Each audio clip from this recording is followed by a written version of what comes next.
the oaks stand tall. A warrior lurks, sharp tools he hoards. Steel in his claws, vengeance in his gaze. The EDC Squirrel prowls, chaos ablaze. Blades glint, moonlit and cold. Tight and grip, stories untold. Protect your nuts, the cry he screams. Pocket knives, fuel his twisted dreams. Steel and fury, sharp and clean. The EDC Squirrel reigns supreme.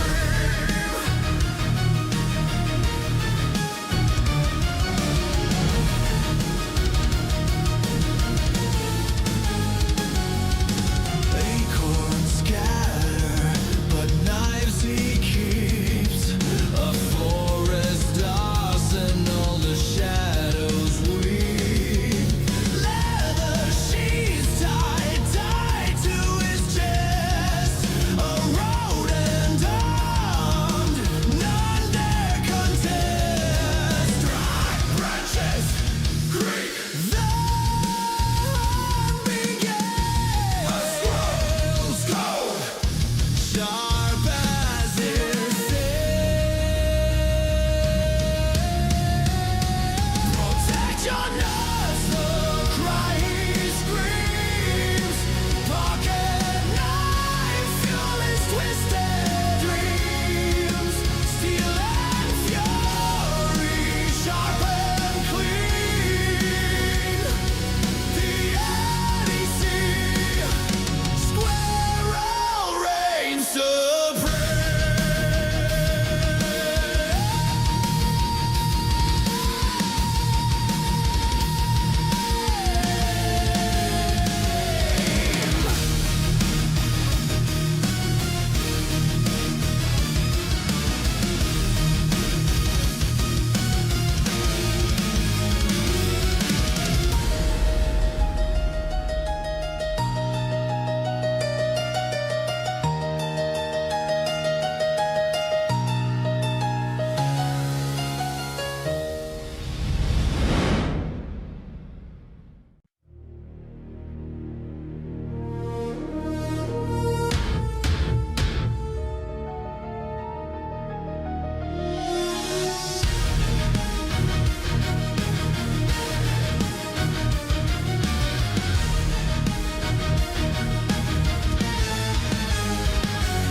In the shadowed glen, where the oaks stand tall, a warrior lurks, sharp tools he hoards.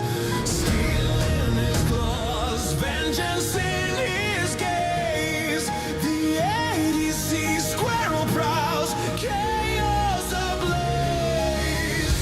Blades glint, moonlit and cold. Tight and grip, stories untold. Protect your nuts, the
Is this thing on? Hey, the EDC Squirrel here. How's everybody doing? Oh my god. Did you like the music? It's been a little while. Been working on that one. Hold on a second. I gotta get everything ready. Still, I'm out of practice since I didn't since it's been like Thanksgiving week and things have been kind of nuts. I'm glad I'm glad you're sitting back giggling. Who's in here right now in chat? I know we got a few people in here. Hey, NFK, how you doing? Morgan, Donnie, Jono. Glad you guys could make it. I know there's some people like lurking as well. Okay, so trying to get back into the swing of things with after Thanksgiving. Still recovering from Thanksgiving food coma, believe it or not. I mean, I've had nothing but literally leftover, I'm trying to do like magic with turkey and ham leftovers because it's just my girlfriend and I. Yet I managed to get enough food to feed like a family of 5. But I'm doing the best I can. I'm about as fatted as I can possibly get right now. And so I'm a little slow. But back into the live. I really like doing these, and it's another relaxing thing for me to do. And I get to talk pocket knives with all you guys. So I still haven't figured out like a really specific format on how I do this. I start the stream, I start the live, and then I just sort of like let things go. Now, normally what I start off with is we go on with new knives that I've gotten throughout the week. Now things are kind of slowing down because it is the holidays and I'm getting broke. But I still managed to acquire a few things here and there. And now in boxes, okay, hold on. Let me go pile these on and you can see what I'm up to here. And I think that's all of them. Okay, I hope I didn't miss anything because I know I had a few last week. I had some big ones last week, especially with a Spyderco, my first Spydercos. Dig the mat underneath. Now, this one was from, oh heck, who did I get this from? I'd like to say it was either Blade City and whatnot. I'm pretty sure it was Blade City. In fact, I'm positive it was Blade City. From whatnot, they had several styles, and I managed to snag this one because those things were flying off like hotcakes.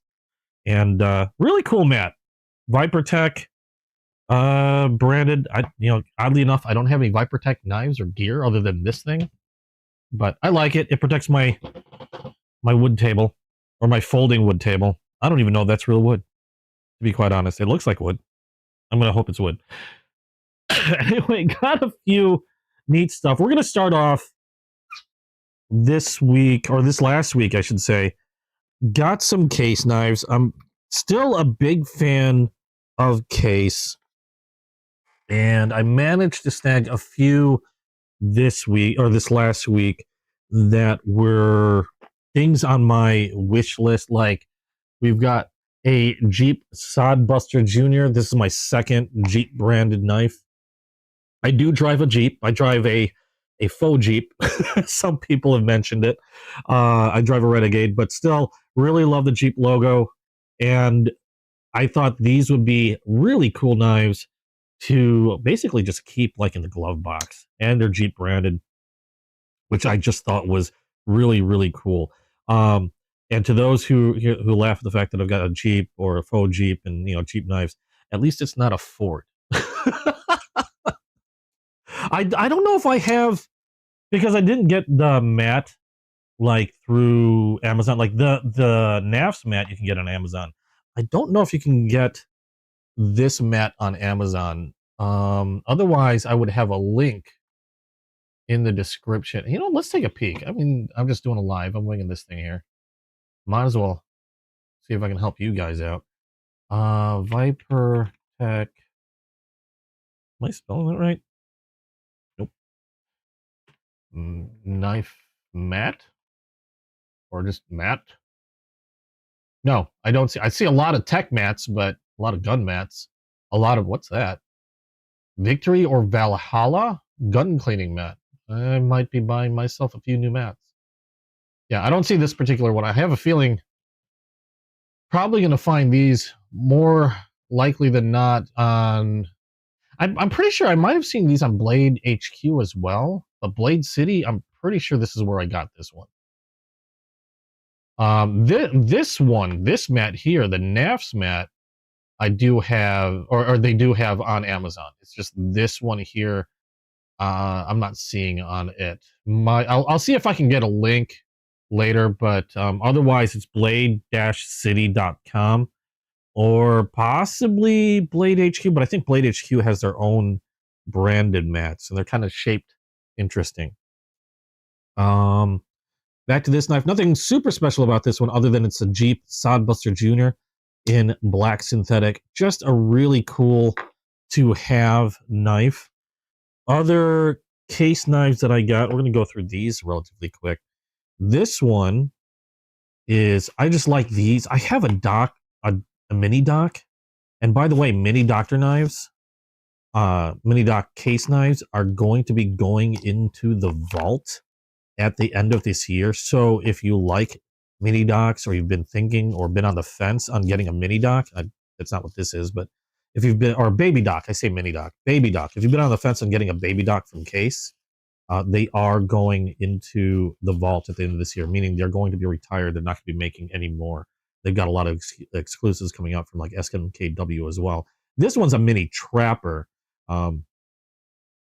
But the reason why I brought up the baby dock is because I have a baby dock done in the same style. This is blue sycamore, and I just love the look of the blue sycamore. Again, I have this in a baby dock format. I saw he had this. I got this one from Chasing Blades on Whatnot. I get a lot of my case knives from Chasing Blades. So if you want to check them out, they are a seller on Whatnot. They also have their own website called chasingblades.com. You can check them out there as well. I think they're still working on the website, but they have a lot of good stuff in their Cobra Tech case and amongst other things. So go check them out. But I just love the look of this blue sycamore. Just a really, really interesting look. And trappers and mini trappers are one of my favorite knife patterns coming from Case. So this was kind of a no-brainer. I know they have a full-sized version of this as well. I just haven't sunk my teeth into it yet. It might be a little while before I get it because, like I said, it is the holidays, and I am finding myself becoming poorer and poorer, especially when you see some of the other stuff that I managed to snag in the next few minutes. But really cool knife from Case. Again, just a beautiful type of scale from them. Sycamore wood, dyed, I'm assuming it's dyed blue, because I can't imagine there's a natural blue sycamore, but just really, really neat. CB Chasing Blazes got you started collecting muskrats now. That's Mike's. I know Mike, who's the guy that does the majority of the talking in Chasing Blaze. That's his favorite pattern are the muskrat. And if you don't know what a muskrat is, I don't think I have a muskrat next to me. Do I? May or may not. Yeah, I don't think I have a muskrat next to me. Essentially, a muskrat looks kind of similar to this, except you have a California clip blade like this here on one side, and then the exact same blade on the other side. And that's what a muskrat is, and it's his favorite pattern. Mine just happen to be trappers because I like the two blades on the one side as well. I just like having two blades, and having the two different points I feel gives me a little bit more flexibility. So that's why I like trappers so much. The mini trappers especially because they're a slightly smaller knife and I get less questions. I don't know what it is. I mean, it's not that big of a difference in knife size between the trappers and the mini trappers, but that half inch or whatever really freaks some people out. It's a knife. It's a tool. It's not going to bite. Well, unless you let it bite you. Okay, so that is the blue sycamore that I got recently from Chasing Blades. The next one I got in the last case I got from Chasing Blades. This one is a baby dock, and like I said before, baby docks are going in the vault at the end of this year.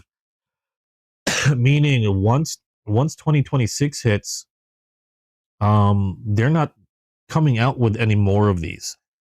They may bring them back at some point. I don't know when. Somebody that knows better would be Case. You can check with them, I guess. But it has been confirmed these are going in the vault, so these are going to get harder and harder to get.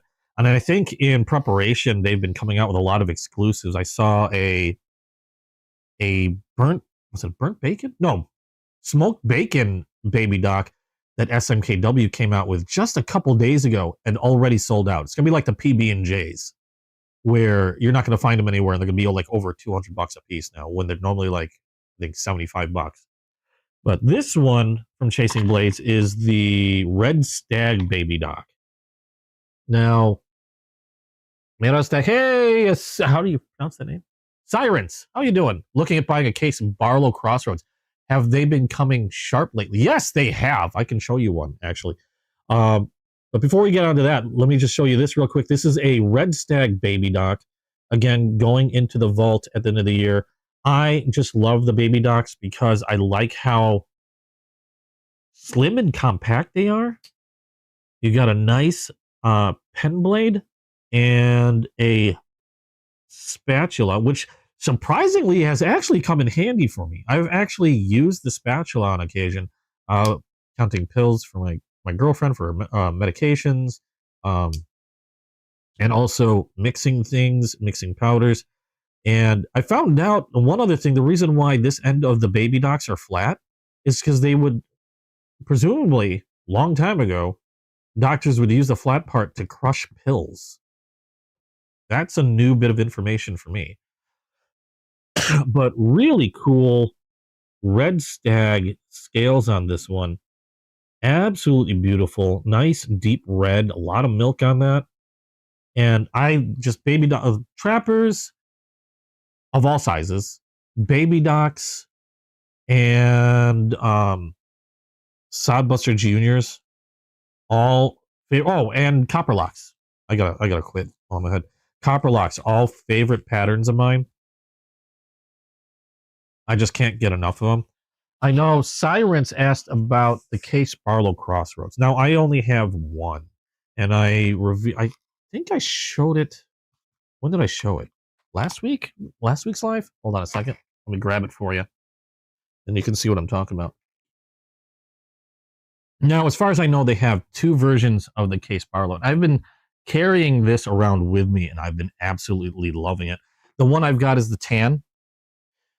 They have this tan with a G10 bolster, and they have like a black and tan, which I wish I had a picture to show you, but it's basically it looks like almost like a wood grain. I guess is the closest thing I can compare it to. Again, with a G10 bolster. S35 blade. You do have a half stop to make it safer for one-hand closing, although it still freaks me out. I probably won't do that. And you have a nail hole instead of a regular nail nick. Now, the S35 steel, awesome steel that you generally only see on premium knives. And I would consider this really a premium case knife. The scale is made out of Richlite, which I believe is a material they've used in the past for like kitchen countertops. And just a really, really nice knife. Nice and sharp. I have noticed that a lot of case knives that I get, and I don't know if this is done on purpose. I hear a lot of different things. But a lot of case knives that I've gotten, if you look at them right out of the box, sometimes they'll have a burr on the edge. And I always thought that was kind of sloppy. Like, why not clear out the burr? Hey, Waylon, how you doing? But I also noticed that the burr was really easy to, I hit a button. I hope I didn't break it. Okay. The burr itself was really easy to take off. And a lot of times, like I have my work sharp. This is my little travel sharpener. A lot of times I can remove the burr simply with a few passes over the leather strop, or at worst, I can go to the fine ceramic and just a couple passes, light passes. You don't need much pressure. A couple light passes on the fine ceramic and then finishing it off on the strop easily removes that burr. And once I remove the burr, these things are like laser sharp, especially this S35 steel. And this knife is no exception. That's why I know it has a half stop, but I won't close this single-handed because it'll freak me the hell out. So, I mean, I close them the way I always close my traditionals. I do. I don't know how. I don't know if I don't have a name for this. Maybe it's the prayer. Hope I don't cut myself close because my hands come like I'm praying. But I'll take it in my four fingers, make sure I'm clear, and then I just use the web of my hand and fold it over. Now, the nice thing about these is it does have a half stop. I have seen people close them one-handed without much of an issue. I mean, I can do it. It does make me a little nervous, but I mean, I can do it. The half stop is nice. Whereas the other Crossroads, the Sodbuster Junior Crossroads, and I love these Sodbuster Junior Crossroads. The Crossroads have been freaking amazing, and I especially love the S35 steel on these. But the Sodbuster Junior Crossroads, they don't have a half stop. They do have a much nicer, longer blade. I shouldn't say much nicer. They're both good blades. It has a bit of a longer blade than the Barlow, and you have a drop point as opposed to a clip point on the Barlow. But it does not have a half stop, just like your standard Sodbuster Junior here. Okay, same dimensions, essentially the same thing, but no, you don't have a half stop on these. So, but I'm normally I haven't been big on Barlows. Okay, it's not Barlows aren't a type of pattern that I collect. In fact, this is really only one of like maybe a very small handful of Barlows that I have in my collection. The other Barlows I have are more of like just little inexpensive, pretty pieces like Rough Rider. I think I have a couple Rough Rider, maybe a Frost Barlow. But this is the one Barlow that I really sought out to get because it was a Crossroads. Because I was really impressed with the Sodbuster Junior Barlows that I wanted to give these a shot, and I am happy. I am very happy with this thing. That I've been keeping it and carrying it with me quite a bit. And this is the case. This is a case leather slip that I keep a lot of knives that I carry with me in. Now I have the thing with these leather slips is you kind of have to get a lot of them if you have a lot of case knives that you carry, because they take the form or shape of the knife that you carry in. So since I've been carrying my Barlow in this one, this will only really hold the Crossroads Barlow in it.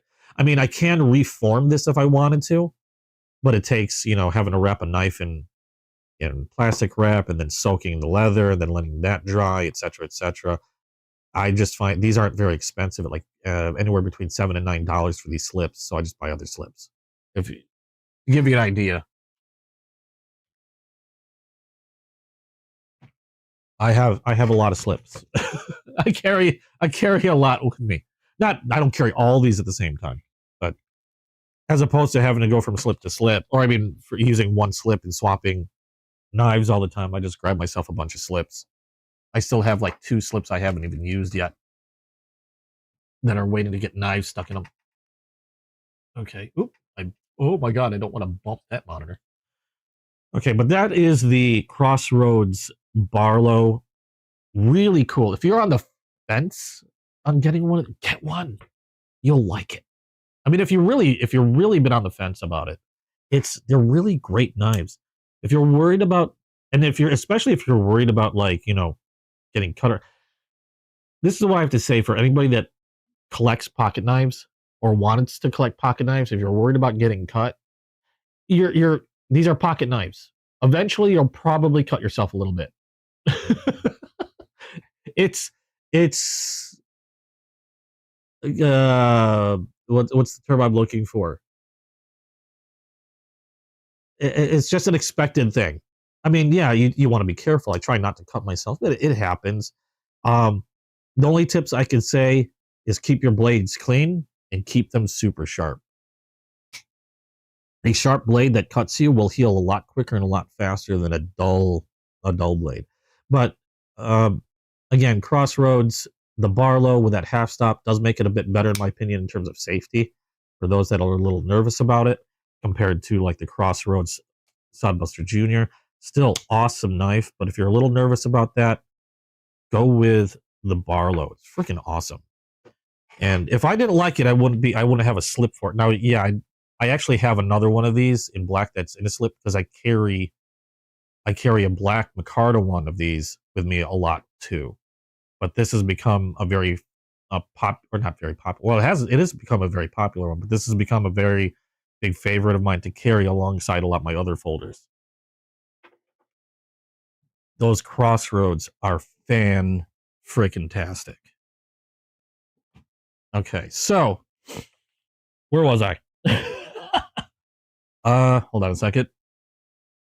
Let me fix something here. Oh, have a good one, Jono. Thanks for coming by. Hey, a snake, how you doing? And you're welcome, Sirens. If you got any questions, that's why I'm doing the live stream. I have fun with this. Pocket knives are a big hobby for me. And I started the channel because I just thought it as another way to just enjoy my hobby and, share my collection and just talk with people with the same hobby. I don't claim to be an expert or anything. I'm always learning. I've been collecting for a few years, but I'm still always learning something new. And this is one way I do it. Excuse me, by chatting with you guys. Where's my coffee? There we are. So, yeah, feel free, ask questions, pipe up. Love to chat about this stuff. Okay, other new knives this week. This one was a pleasant surprise. Now, I don't consider myself a collector of flashlights, but I do acquire a lot of flashlights. I have lights for my guns. I have flashlights literally everywhere in the apartment.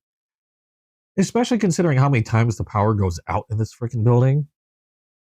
I have them in kitchen drawers, nightstands, on top of nightstands, inside nightstands, couch side tables, my gun safe, everywhere. My desk, beside my desk, under my desk, near my.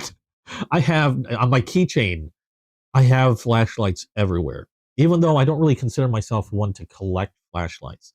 However, a lot of my flashlights I get because I happen to like them are from Olight. Now, Olight, I don't recall when they started doing this, but they came out with their own line of pocket knives. And I've always been curious, but I've also always been distracted by other shiny knives that have been around as well. And I was also kind of like, I mean, they're a flashlight company. What would they know about knives and things like that? Finally, and I think it's still there. So if you go check Amazon, I can give you, let me see here. I'm pretty sure they're still there. Let me take a look real quick before I move forward.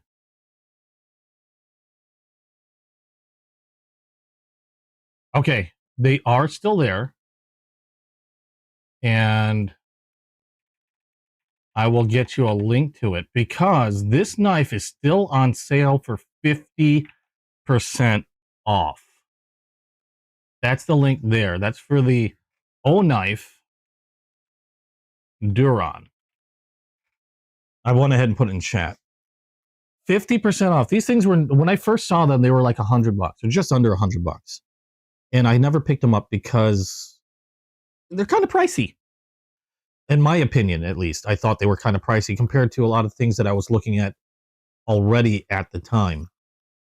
But when I saw that these went on sale for $50, literally half off on Amazon,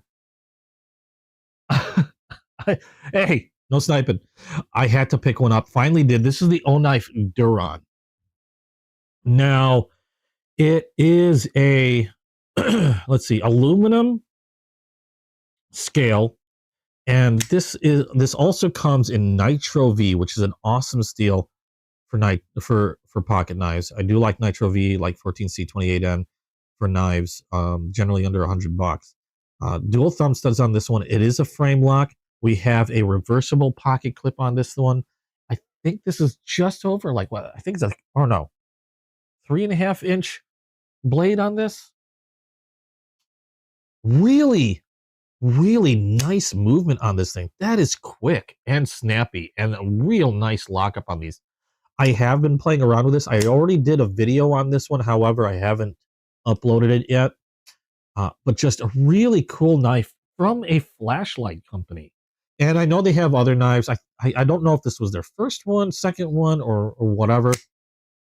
I just know that this was one that I saw being talked about a lot, and now finally decided to pull the trigger on it, because again, on Amazon, if you go on that link, it's 50% off, $49.99 for this one now. And other things about this that I found really interesting. First of all, black washed blade, but the coating on their aluminum for the scales is supposed to be insanely durable. I've heard of people, keeping these in their pockets with a bunch of keys and coins, and it looks like it gets scratched up until they clean it off and realize it's everything else that's been depositing metal on this thing, and they wipe clean. Now, I'm not saying it's going to take everything. I think Neves Knives has done like a massive torture test on these, and they can get scratched up, but they take a hell of a beating. And I'm talking about he went to some pretty big extremes to scratch these things up. So really durable coating on these. Really nice Nitro V steel blade. Also very good factory edge on these. This sucker was sharp out of the box. I remember doing a cutting with a magazine while I was where is it? Where'd my magazine go? I had like 20 magazines. I don't know where they all went. There they are. I had to restock on magazines. But really nice factory edge on this. I already did this for the video. Nice and sharp. Now, I don't carry this one all that often because it is a bigger blade. I have carried it a few times already. It's not super heavy. The aluminum keeps it nice and light. But really surprisingly nice knife for a light manufacturer. Who's the OEM? I don't know who the OEM is. You said they're the OEM for O-Knife. Waylon? I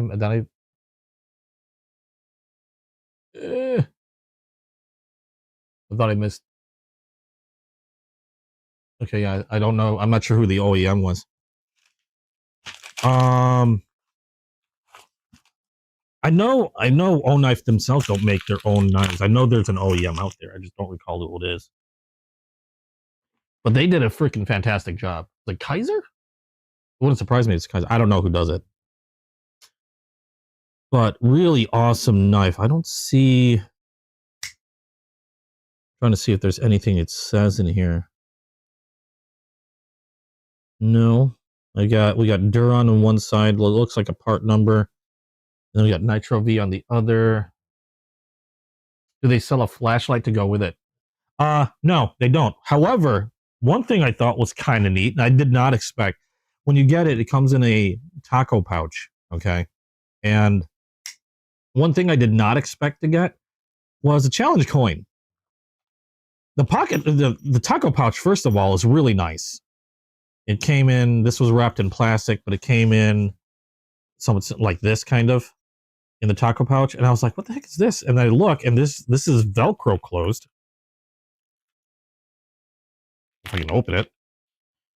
And they included a challenge coin in here. I thought that was just really cool. I'm not one to collect challenge coins, but I've got like a few of them in my collection because I got one from Kaiser. I've got a few from Case.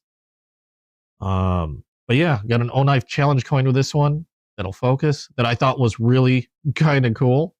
It wouldn't surprise me if you can get them in a package with a flashlight.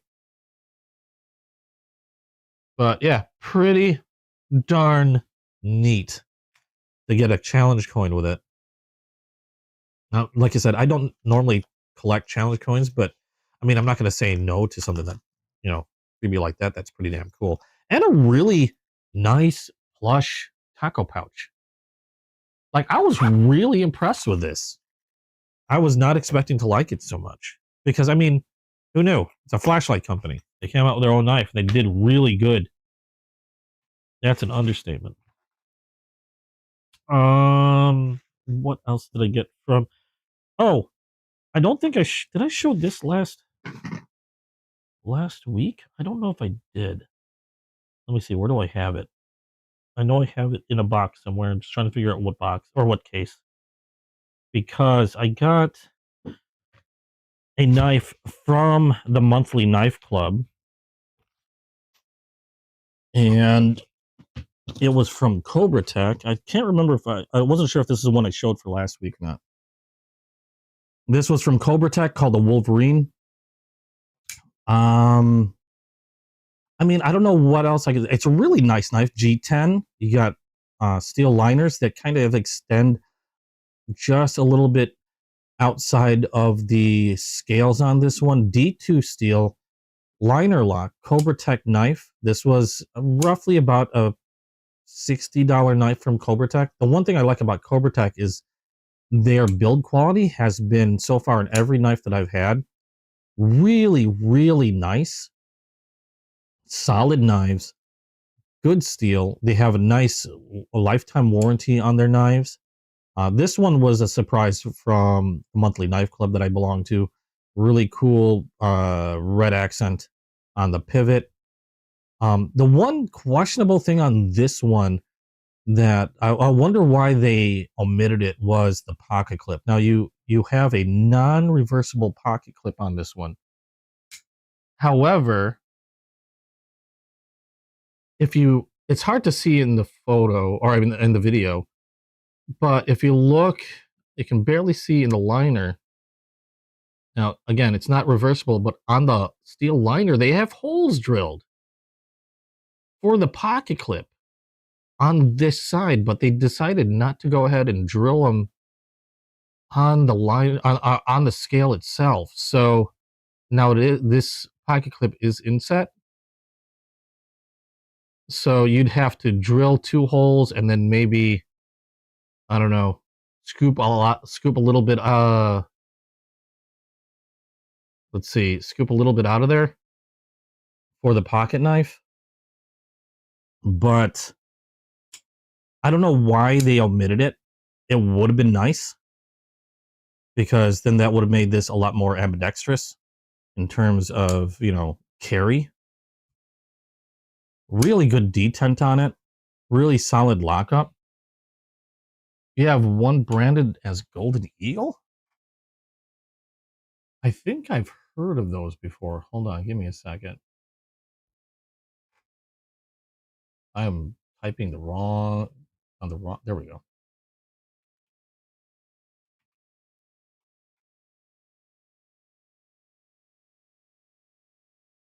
Because I don't know who as far as I know, I don't think I'm pretty sure Cobra Tech creates their own knives. I don't know if they OEM for anybody else or anybody else OEMs for Cobra Tech.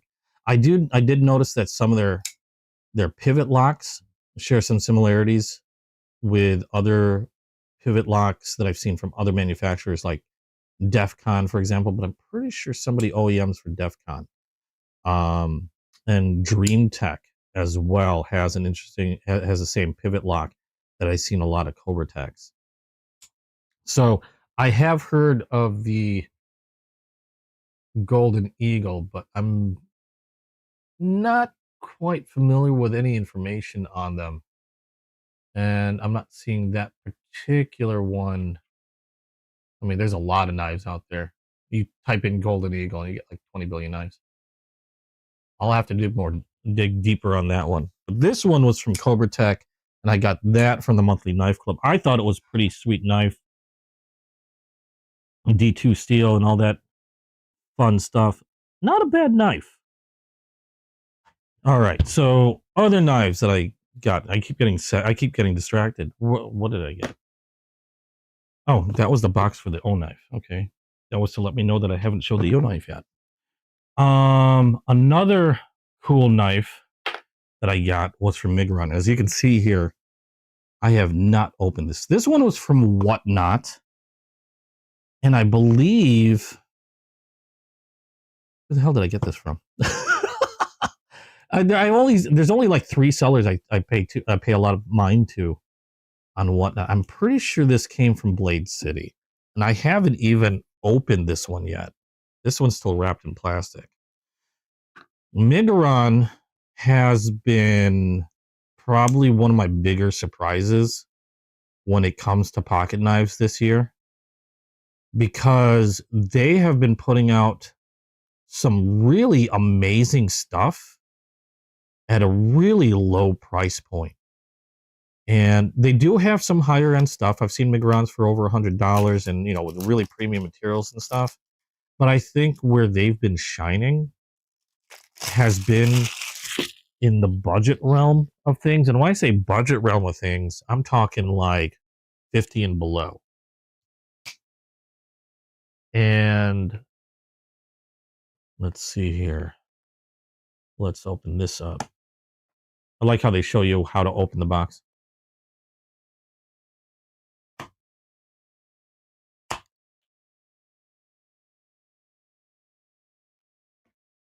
There we go.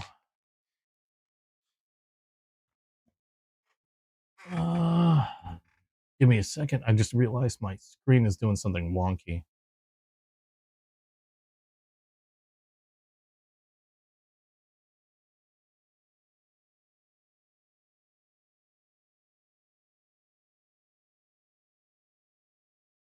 Okay. I was wondering what the hell my screen was doing.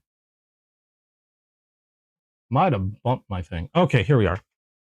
So this is from Migron.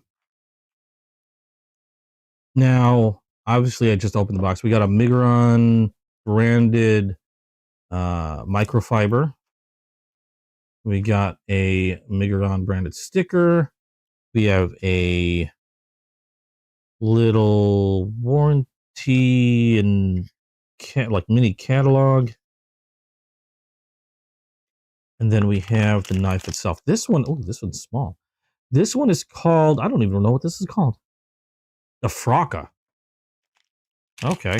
Well, this is interesting. I think this is one of those where I saw the knife go for like really low. And I had to hit it up. And the thing is, with every Migron knife that I've gotten so far, I've just been really impressed with it. This one appears to be aluminum scales. We've got thumb studs and a crossbar lock. He's tiny. How do you pronounce it? Frocka. F-R-O-K. Well, here we go. Yeah, Migron knives Frocka. Now, we've got an interesting whole spear point blade. What steel is this? Tell me it's like 14C or something. Let me look this one up. Tell me it's like 14C, because if it's 14C, I'm going to love it. Even if it's not. D2's good too. I'm not gonna knock it.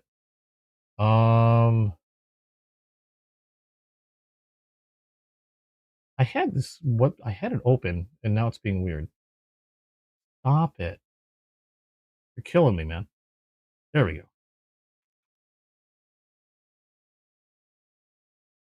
Okay, weird. That's not coming up. Why are you not coming up? I know I just looked this thing up. There you go. Okay, that's weird. They misspell it on their box? Okay, if you're going to look this up on Migron, no, you're right, Waylon, you're fine. Because here we have the Fraka. On the website, it's the Fyoka or Fiaka. Fyoka. I don't know. Either way. Okay, so this is a D2 steel blade. Still fine. Perfectly fine with that. And there's a pretty big reason I am fine with this. This is another one of those Migron knives. Now, this is what I was talking about before. They have been killing it with knives not only under 50 bucks, but this one's under 30. I believe when I picked this up, I paid maybe 20 bucks on this thing. And, you know, and like I said, I got it on Whatnot. And they've just been super killer with their budget knives. PVD coated, black PVD, aluminum handle. You've got a wire pocket clip, which, look at that. See, it didn't take much. That one is reversible. So we have pretty much an entirely ambidextrous knife here, since we got the thumb studs, we've got the crossbar lock, we've got the reversible pocket clip, really surprisingly grippy aluminum scaled handle, or aluminum handle. I believe this is just aluminum through and through. Yeah, we've got little like mini liners here that only extend about that far. Otherwise, the rest appear to be aluminum. And you have a small lanyard hole. I don't know why, unless it's just a design choice for that hole there, because you can't really get a finger in there to use that as a thumb hole. That's fine. You got the thumb studs, which work perfectly fine. There was a bit of oil I noticed seeping out. I can see it at the pivot, so I'm not going to add any oil to this. But neat little blade. And now I got mine for like I said, roughly about 20 bucks on Whatnot. On Migron's website, this is under $30. And Migron has been absolutely killing it with budget knives. Like, yeah, I would be hard pressed. Oh, you know, before I would have been hard pressed if somebody were to ask, you know, is there anything I can get good that, you know, is there a nice knife I can get for under like 30 bucks, under 50 bucks, under 30 bucks, or whatever? You know, is there a good cheap knife? And had anybody asked me that a couple years back, I couldn't give you an answer. I mean, the closest thing I can tell you would be like Rough Riders, which are good knives. Their quality control might not be as, you know, the best in the world, but more often than not, I get a really good knife for super cheap from Rough Rider. And those are really the only ones that I could really suggest. But Migron's really changing that with a lot of their budget-friendly knives. I mean, the quality's there. Let's see here. Again, spear point blade, nice lockup on the crossbar. I'm not getting any movement on that. And let's see how sharp that is. And I've got the sniffle, so if you hear me sniffle, my apologies. Where's the hell? I was just holding that magazine. Let's see how this one does with some paper.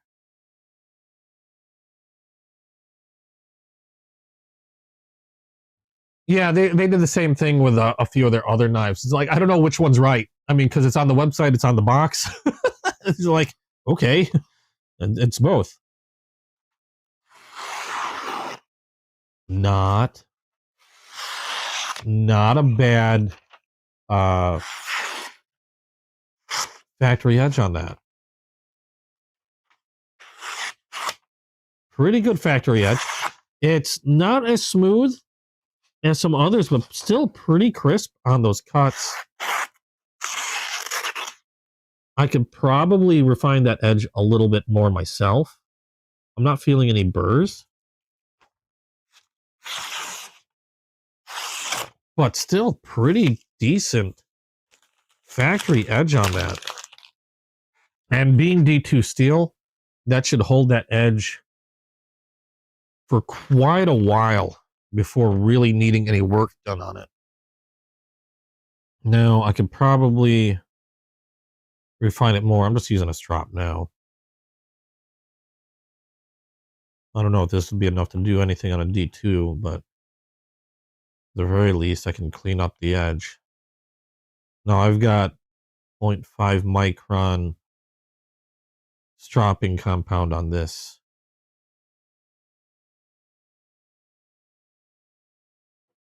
Let's just see if that changes anything.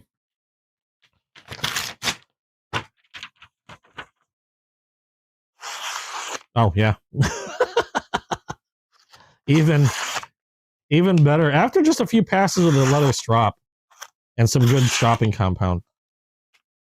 And again, D2 steel, so it's going to hold that edge for quite a while. I don't believe it's coated. No. Doesn't appear to be coated. I keep tossing my cloth somewhere. I keep forgetting I tossed it somewhere. I have 20 billion microfiber cloths. I will never, ever be out of microfiber cloths. I don't even bother washing them. Half the time I end up cutting them up and then, you know, from using them on blades and then tossing them. This is nice. This is a neat little knife.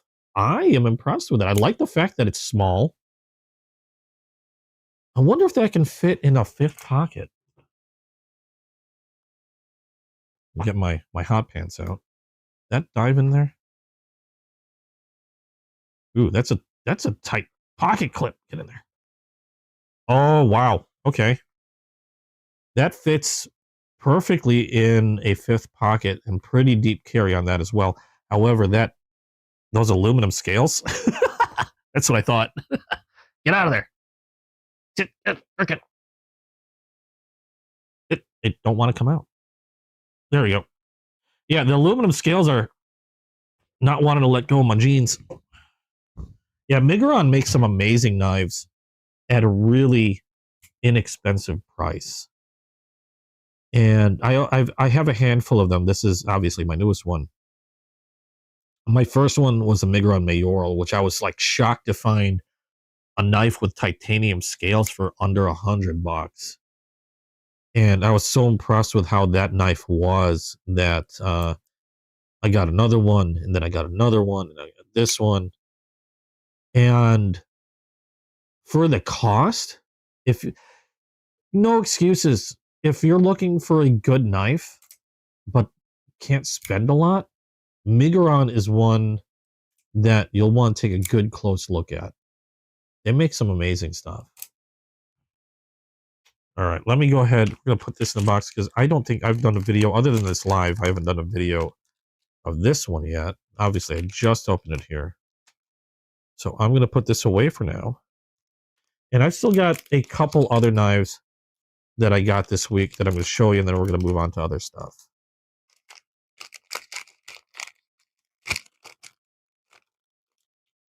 Okay. So let's get this in there.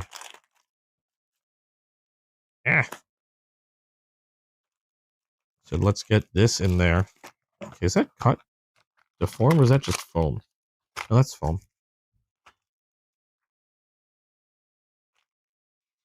Okay.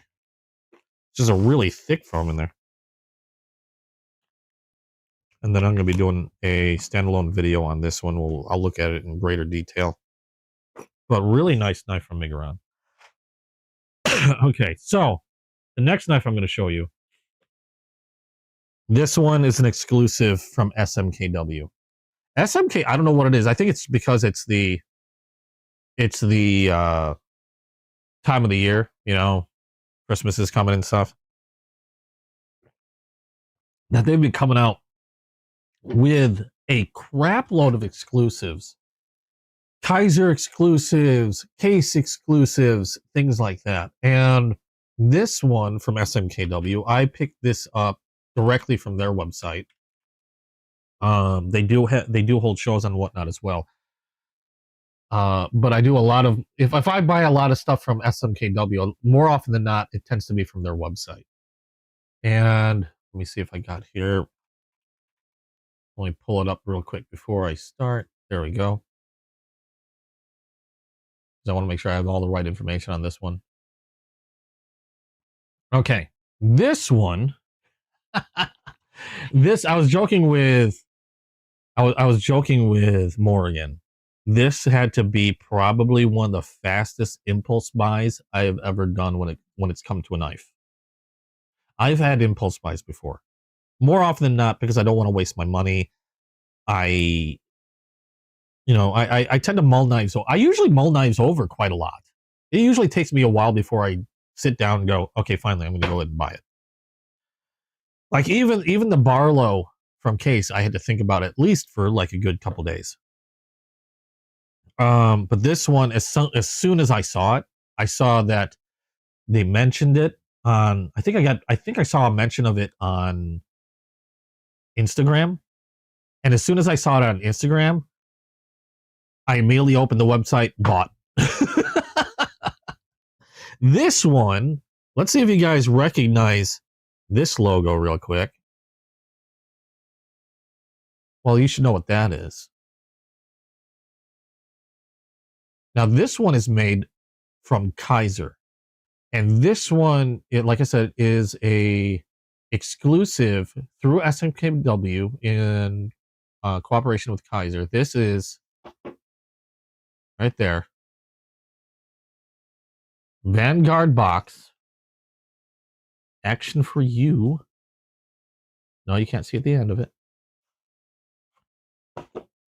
This is their Resident Evil SMKW exclusive. They do have a Fallout. I don't know if it's still available. They do also have a Fallout, but I am a big fan of Resident Evil. I might grab the Fallout when I can. Yes, I was dragging this out. Resident Evil. This is their Veritas model. Am I right? Pretty sure it's Veritas. Where is it? Yeah, Veritas model. Done with Resident Evil graphics. Can we focus on that? There we go. Resident Evil graphics. Hello, focus on one of them. There we go. Titanium coated blade. And that's nice. That felt really good already. Let's see. Hold on a second. We're gonna go through my normal video rigmarole. Nicely centered when closed. We've got thumb holes for deployment. Front flipper works. Oh, that works really well. I really like front flippers. I know a lot of people hate them, and I think part of the reason why people hate them is because manufacturers either do a really good job with a front flipper or they do a really horrible job with a front flipper. I'm looking at you, Remet. I love Remet knives, but a lot of their front flippers, with exception to a few of them, are really, really fantastic, but some of their front flippers are just horrible. Kaiser does a good job with them. Concept does a fantastic job with them. I really like front flippers, as long as they're done well. This one is done well. Really easy to use. The thumb hole, really easy to access. The nice little cutout there. I like that. And one thing also of note, let's see, lockup. No movement on the blade. Solid lockup. I like the way that sounds. One thing of note is also when it comes to the liner lock, which this one is, I don't have to dig my nail into the scales to unlock the knife. It's just enough relief, just enough cutout in there where I can use the pad of my thumb, which is also really nice. That's one thing that I've disliked about a lot of liner locks, especially a lot of the older Civivi liner locks, is sometimes they make their liner lock, or when they make their liner lock, there's not enough cutout, and then I have to dig my nail in to move that liner out of the way to fold the knife. And that does a number on my nails. So when I can manipulate a liner lock just with a pad of my thumb, freaking love that. And oh, stop it. Notifications go away. Forgot to mute that. There we go. Yep. Okay. So yeah, when I can manipulate a liner lock with just a pat of my thumb, freaking awesome. Now I've never had a Veritas before. This is my first Veritas knife. So nice, relatively neutral handle, good sized finger choil. I can choke up on that blade. I can hold this in various ways without it feeling too uncomfortable. The pocket clip is reversible, not bad. I don't feel it too bad in the back of my knuckle. That knife in RE4 made you into a knife guy. No, it's not so much. Okay, when you've played around with knives as much as I have, eventually you really mess up. You can really mess up your nails to the point of like, I remember I chipped my nail so badly on trying to open some of my knives that I couldn't utilize my thumb the way I normally would. I had to be like nail nicks, like opening up. Where's one with the nail nick? This one. Nail nicks I couldn't open up because my nail was so messed up that I couldn't open a knife like this the normal way. I had to use either my other hand, or I actually have one of those knife picks. Where is it? I actually have a knife pick that I ended up picking up in order to help me open up some of these knives. And this is a knife pick from Rough Rider. And what these are used for is if your nails are messed up or you cut them really close, you can use the knife pick to open up your knife. So you need a tool to open up a knife. And I've actually used this one quite a bit because I messed my nail up. And the reason why I messed my nail up so bad was actually because of some of these liner locks. I'd have to dig in with my nail to unlock the blade. And that messed up my nail. So it's not about looks or anything. It's like I like to be able to use my nail to open my knives if they have a nail nick. I mean I have one, thankfully. I got one out of necessity, but I don't want to have to use it. I don't want to have to carry a tool just to open up a knife.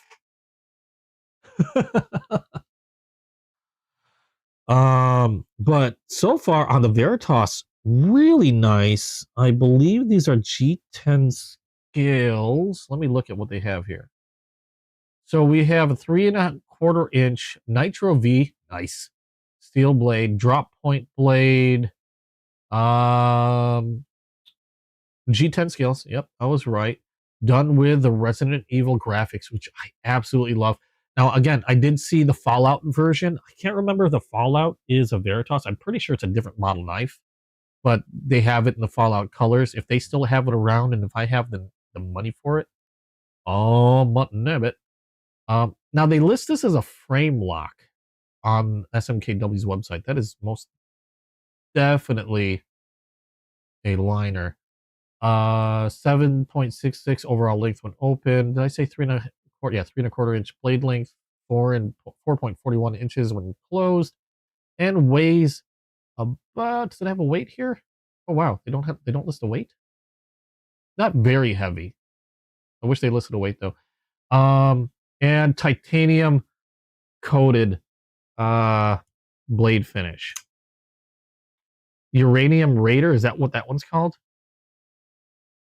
Yeah, I could always go to a fixed blade. Yes, I like some fixed blades, but I do like folders. Folders are just a lot more convenient for me to carry than a fixed blade.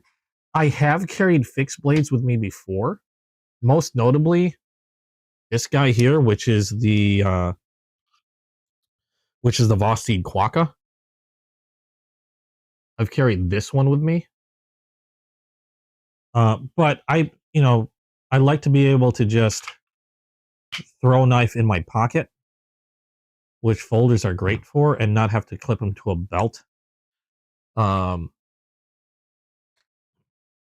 But I mean, I have nothing. I have a lot of I have a surprising amount of fixed blade knives. You'd be surprised. But when it comes to everyday carry, I do prefer a folder. But yeah, definitely definitely. Wait, what is with the pivot? What pivot? Which one are you? Which one are you looking at? You know what? Let me take a look. Do they have the? I don't know if they have the Fallout still. It no.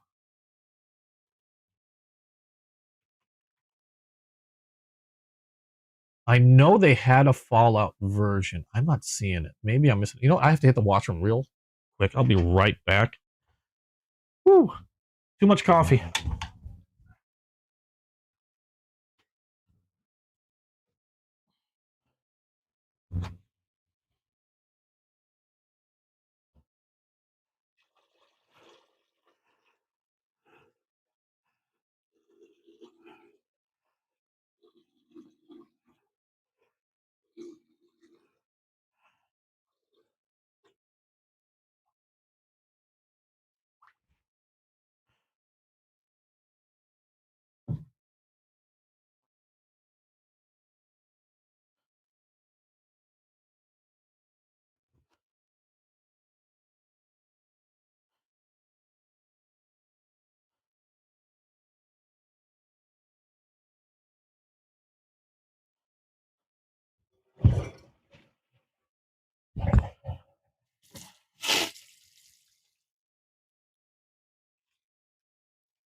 Oh, God. Oh my God. Did that thing not mute? Whoops.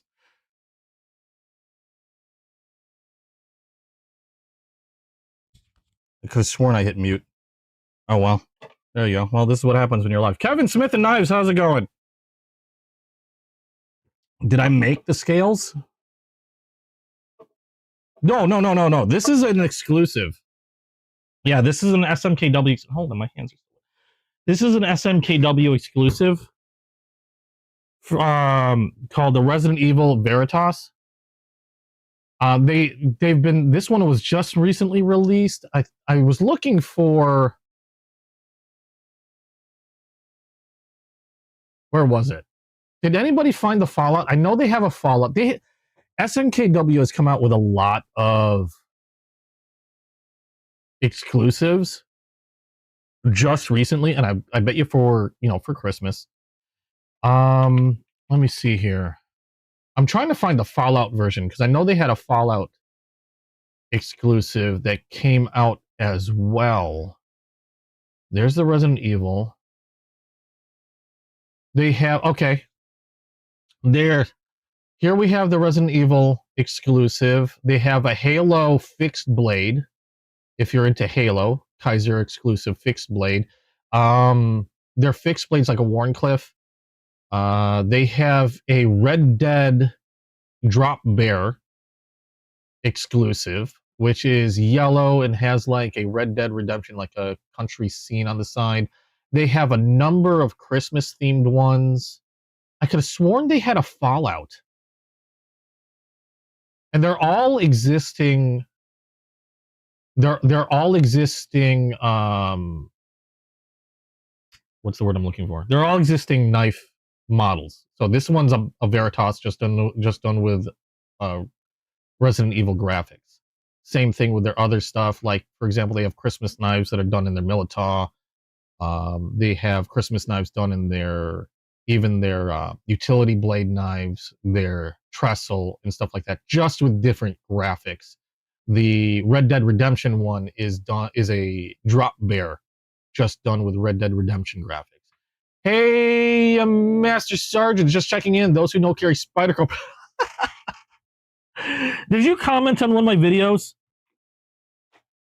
Did you comment on one of my videos? I've been hearing that a lot. Those who know carry Spyderco. And all because I finally dove in and picked these up. Now, I showed these last week. All because I picked these two up. And yes, okay, I like them. I like them a lot. Not gonna lie. I understand what people are saying about Spydercos. They look goofy as hell. I'm sorry, they still look goofy as hell to me. But they're nice.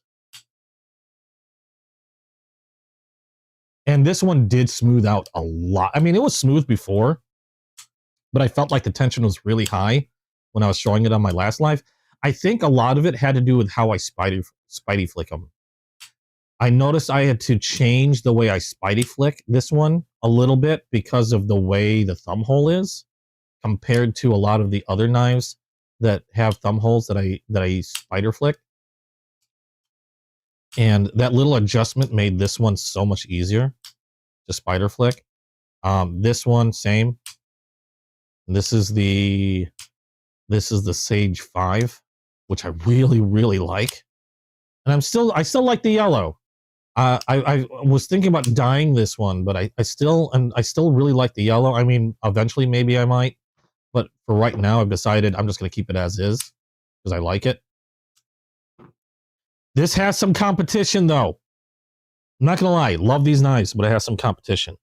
I'm going to show you that in a little bit. We were talking about the Resident Evil Veritas exclusive from Kaiser and SMKW. I can't find the Fallout version. Where is the Fallout? You want an SMK exclusive Toxic Fat Carbon Para 3? Do they have that? And please tell me they don't have that because I'm broke. I am... Those, especially those Spydercos, nabbing those Spydercos kind of killed my financials. I'm not gonna lie. It might be discontinued. The Fallout. I could have sworn I saw it. I thought it was new for this year, or am I wrong? Maybe I'm wrong. Or was it for like last year? I know I saw a photo of it. I could have sworn I saw it on SMKW. I guess. Oh wait, hold on a second. Exclusives. Let me take a look here. Because I know I seen it, and it's gonna bug the hell out of me. Kaiser, Griffin, Scorpion, red and yellow. What? Man, SMKW and their freaking exclusives. I tell you, they're gonna kill me on this stuff. Okay, I see the Red Dead. I see the Halo. I see the Resident Evil. They have oh no. SMKW exclusive Para 3 Crew Wear Toxic Storm Fat Carbon $250.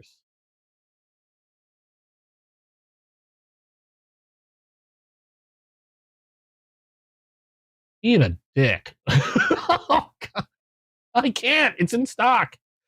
They have the SMK has a Spyderco exclusive Para 3 in crew wear for $250.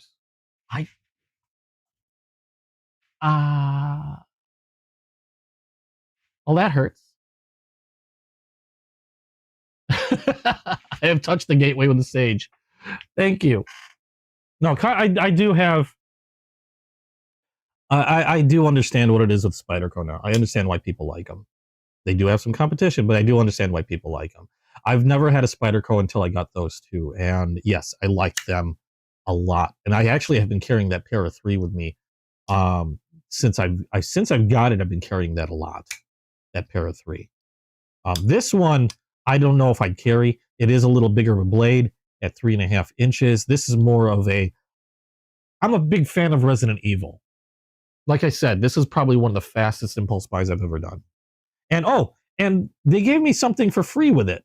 When I ordered when I ordered the knife from SMKW, I don't know if they're still doing this. I know they were doing this on Whatnot. I got mine direct from SMKW's website, but they tossed this in for free. This is also made by Kaiser. It's a little multi-tool G10. Well, it's got a G10 scale on it. It looks like a pry bar, bottle opener, looks like a wrench, like hex wrench or something. And we've got, I don't know what this would be. Maybe it's a flathead, really tiny flathead. Oh, what's this? We got rulers. So that's going. This came for free, made by Kaiser. They tossed it in when I picked up the Veritas. Then I think you had to buy a certain amount. And the Veritas got me this, and I think there was like a free knife you could have gotten if you went over like so many dollars. What is this? I just noticed this. Oh, we got a little metal pick. Let me guess, this is tweezers then, right? If it'll let go, let go. Oh yeah, I just noticed a cool thing because this is done. This has a naked G10 or natural G10 scale on it. I can dye this. I can remove that scale and dye it. I might do that. I could do that as my test. I can dye this one. Yeah, we got tweezers on the other side. That's kind of neat. I didn't take a really good look at this one until now. Even got an angle. So that's kind of sweet. Got that for free. Yeah, just this. I'm pretty sure they sell these. I don't know how much, but heck, if you pick up a knife like the Veritas, or I don't know what other knives would, again, I think it has to do with the dollar amount. But I guess while supplies last, you might be able to pick yourself up one of these. Now, I do know that these they're called pack bars. Yeah, pack bar. There we go. If you want to look. Titanium G10. Oh, titanium. Blue. I have seen them. Like I said, I noticed that SMKW on their Whatnot channel during their show, they were either tossing these in or selling them as well. And I did see them in other colors. I think I saw one with like a blue G10. This one was in natural G10. So I'm pretty sure. If you were to order, say, like, when I got mine, they toss it in. So it's a random color that you're going to get. But that's pretty neat. I almost forgot about that little guy. But that's the Resident Evil Veritas. That's new for me this week. And then we've got one more knife that's new for me this week as well. This is the one I was saying that there's going to be a little bit of competition in my pocket. Because right now, the Spyderco has admittedly kind of been dominating my pocket recently since I got it. And but this knife that I'm about to show you just recently came in, and I've been wanting this knife for a little while, and I finally got a really good deal on this knife. Brand new, really good deal. This is an Andrew Demko knife, and it is a shark lock. I've been wanting one of these for a while. I have knives with a similar locking mechanism to the shark lock, but I never got myself a shark lock because they're not cheap knives. I think average price for these generally run around like $200, $250 for these, roughly, depending on the material, because these knives do come in different materials, like different steels, different scales, and stuff like that. One of my first knives that I got with a similar lock, now it's not a shark lock, but it's a similar lock to the shark lock, was the Civivi, forgot the name of it. Designed by Sneck. God dang it, what was the name of this knife? It's gonna bug the hell out of me. I had it on the tip of my tongue, and then my brain decided to say, you know what? No, you don't remember what that knife is, because screw you, Mr. Knife Guy that likes to collect knives and forget what they're called.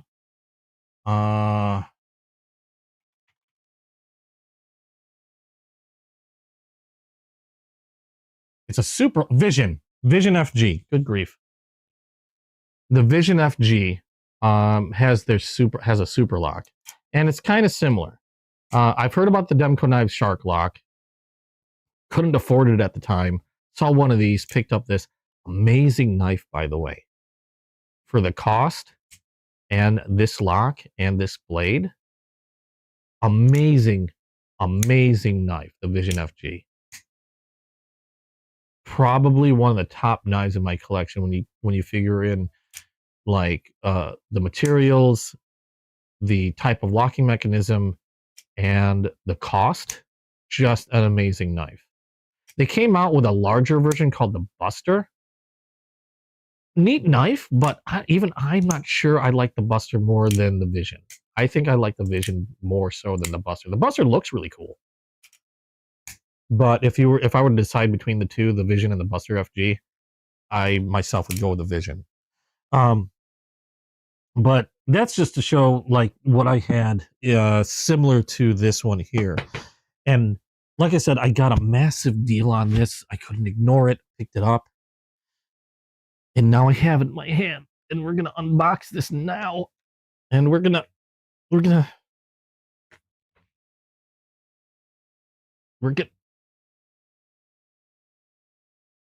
really? Yeah, the Buster is huge. We get. Oh, come on. Making me look bad. Okay, you're gonna. I don't want to break this. I don't want to. Oh, that was the box. That was not me. Okay, really? Again, that was the box. Really? Talk about a secure box. Actually, kind of neat though. Not gonna lie. All right, so this is the. Oh, what's this? Oh, extra pocket clip. Okay. Oh, you know what? This is probably to reverse the pocket clip. You have a weird shape, don't you? Yeah, you have a weird shape. Okay, so that's a pocket clip if you want to. If you're a lefty. I'm assuming this is set for righties because that's how they're all set for. This is the Demco AD 20.5 shark lock, shark foot blade. This one is done.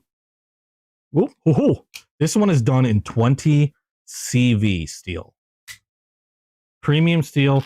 If I remember correctly, it's pretty much in line with M390 steel. Super high retention. And there's that famous shark lock. The way this works, we got dual thumb studs. We have thumb holes. Now let's see if I can do this. This is kind of weird feeling. Yep, that's good. And the shark lock, which is this bar here, making this a nice ambidextrous lock. You got ambidextrous blade deployment with the thumb studs and the thumb holes. And apparently a reversible pocket clip. They do have an odd shape though, which is why they include. I think that's really cool. I'm glad that in order they didn't just skimp out and make it like, oh yeah, no, you can't reverse the pocket clip. No, they gave you an extra pocket clip if you wanted to reverse it and kept the ability to reverse that. That's kind of neat. I like that they include that. But I've been wanting one of these for a very long time. I also wanted this blade specifically. The sheep's foot blade is probably my favorite blade shape. It is a large pivot. I believe that they have two types of pivots. They have the large pivot and they have a small pivot. I think the small pivot is I think the large pivot is reserved for a lot of their more premium material knives, if I understand correctly. At least that's what I've been told. Again, 20 CV steel, which is a premium steel, and G10 scales. Ooh. That's grippy. Heat it up. Hey, that was a solid box. Holy crap. Excuse me. That is a solid box. Grippy scales. I don't know if you can see the texture on this thing. Really grippy G10. And I just like interesting locks. Like the compression lock, I think, is freaking fantastic. I thought it's really cool. Just a lot of it's because it's different. And that's one of the reasons why I like the super lock that was on the Civivi. And already knowing what the shark lock was going to be like, I knew I was going to really like the shark lock. But it doesn't really do it justice until you have it in hand. Really fidgety knife. Let's see something. So I just got this open. How's this looking? Perfectly centered in there. Nice sounding lockup. No movement. So nice solid lockup. That shark lock is actually really nice. How's that gonna... Now, there is a bit of a choil there. I am a little worried. What if I hold it here? No, it's not like I'm really pulling back on the lock. How far does this lock have to move before it unlocks? Okay, so nope, still can't close it. Okay, there. So I've got to push this back quite a bit before... Now it's still... Okay, there we go. I do have to pull that back quite a bit before the blade moves. So even just a little... Even if I end up pushing on a little bit, that still keeps the blade locked. Okay, I was wondering about that, how that was going to work. Because I was a little worried if I were to choke up on the blade. But I think my thumb's going to keep it pretty well locked up. So that was like one of my worries, is what if I hit that lock? But apparently that might be unfounded. Really nice blade. And just at 3 inches in length, which makes this perfect size for me to carry. Now, yes, I have been saying this is probably going to be the biggest contender to those Spydercos that I have.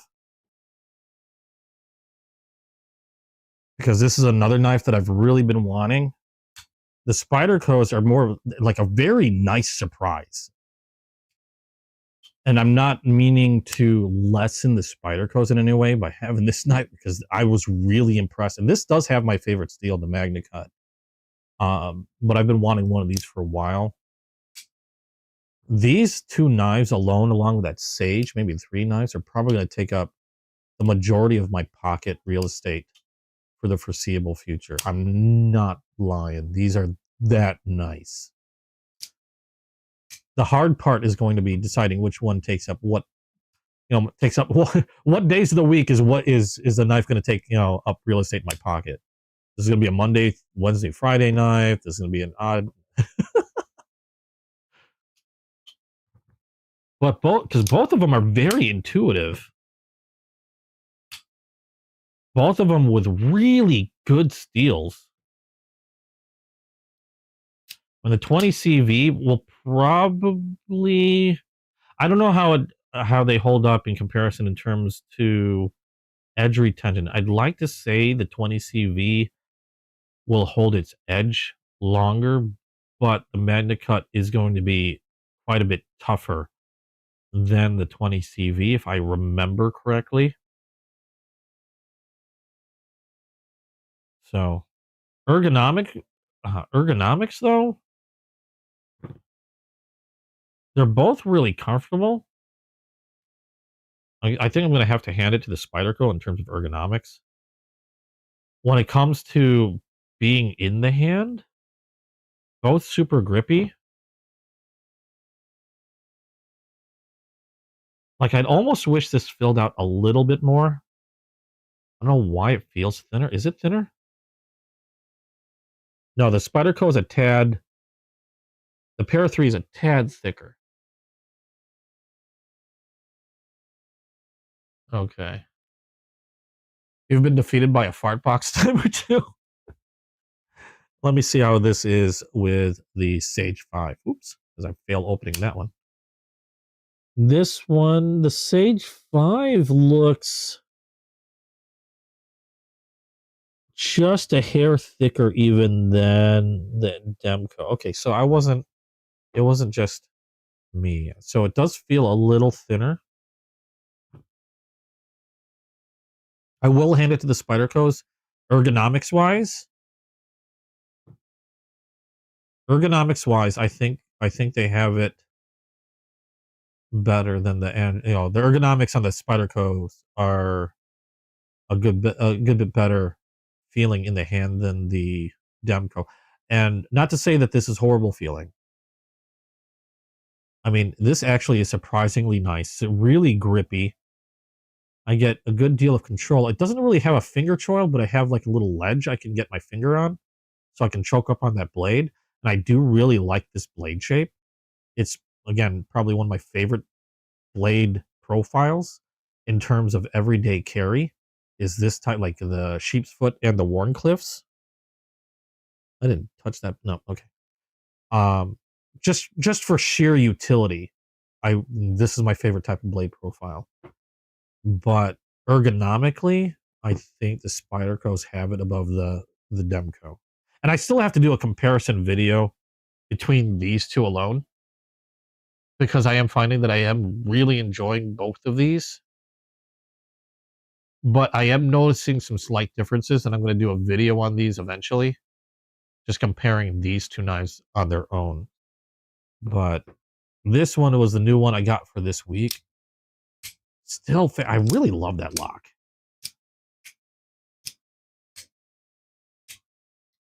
And this is another one of those that might get me in trouble, like with the Spydercos, because a lot of people like to customize their Spydercos. Now, I've already said before that I was really impressed with the scales on both of these. The super grippy, the G10 on the Para 3 is really nice. And I'm surprised at how much I'm actually liking the yellow and black on the Sage 5. I do wish they had other color options, but I'm actually liking the look of the yellow. And I don't have too many yellow knives. So as for right now, my desire to actually customize these knives has kind of dropped. And it might come back, and I might eventually decide, you know what, I'd really like some new scales on something like, my Para 3 or the Sage 5. But for right now, I think I'm enjoying them the way they are. For now, at least. That, like I said, that might change in the future. The Demcos are another knife that people like to customize. And I've already been looking at other scales for this. Although, again, really good G10 scales on this one. Really nice and grippy. The only thing I kind of wish, admittedly, now that I have them, I didn't mean to compare them to the Spydercos today, but now that I've been comparing them to the Spydercos, I kind of wish it had a little bit more width to it. I think if it had a little bit more width, it'd feel even more comfortable. It's not bad as it is now, but this is going to be another one of those knives, along with the Spydercos, where I think eventually I'm going to want to customize this one, get some custom scales for it, maybe round them out, get some thicker, like titanium scales for this one. Although I know that for either of these knives, it's going to be a pretty pricey penny, because I've mentioned before in a comment where I've now got a way whether I want to spend the money on customizing a knife I have or spend that money on a whole new knife. Tend to lean towards a whole new knife, but now we'll see how it goes. Nice, really cool knife, really annoying packaging, but really awesome knife from Demco. How is this thing cut? I was sitting here talking about how 20 CV is like a really premium steel, which it is. Like I said, I think it's like right in line with M390 steel, if you're familiar with M390. And hello.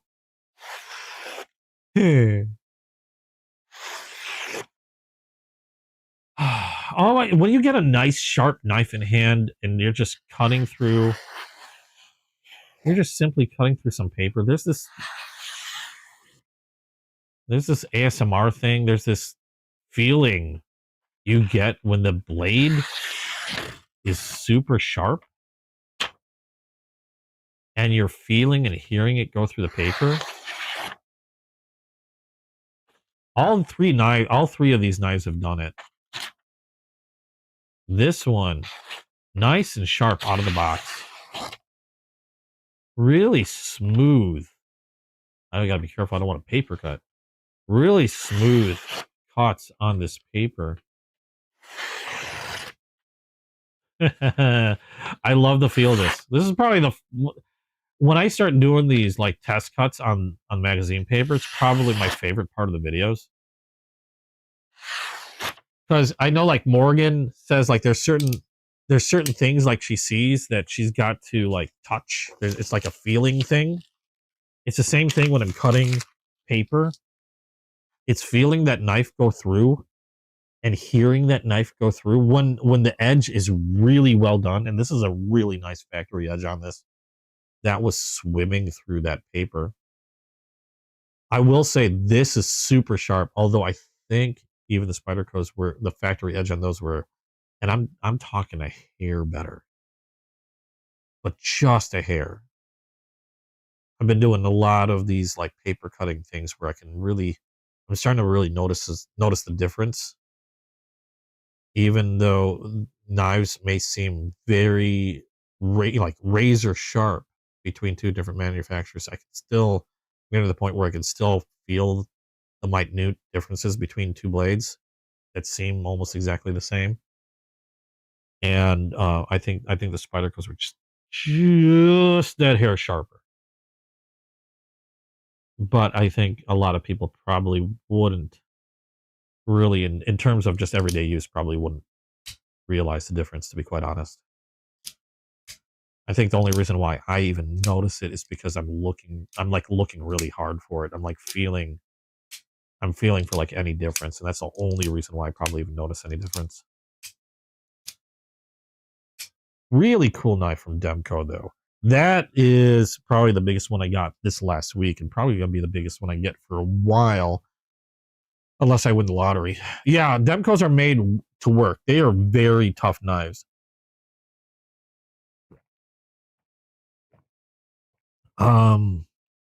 Then when you're looking for like hard use knives, and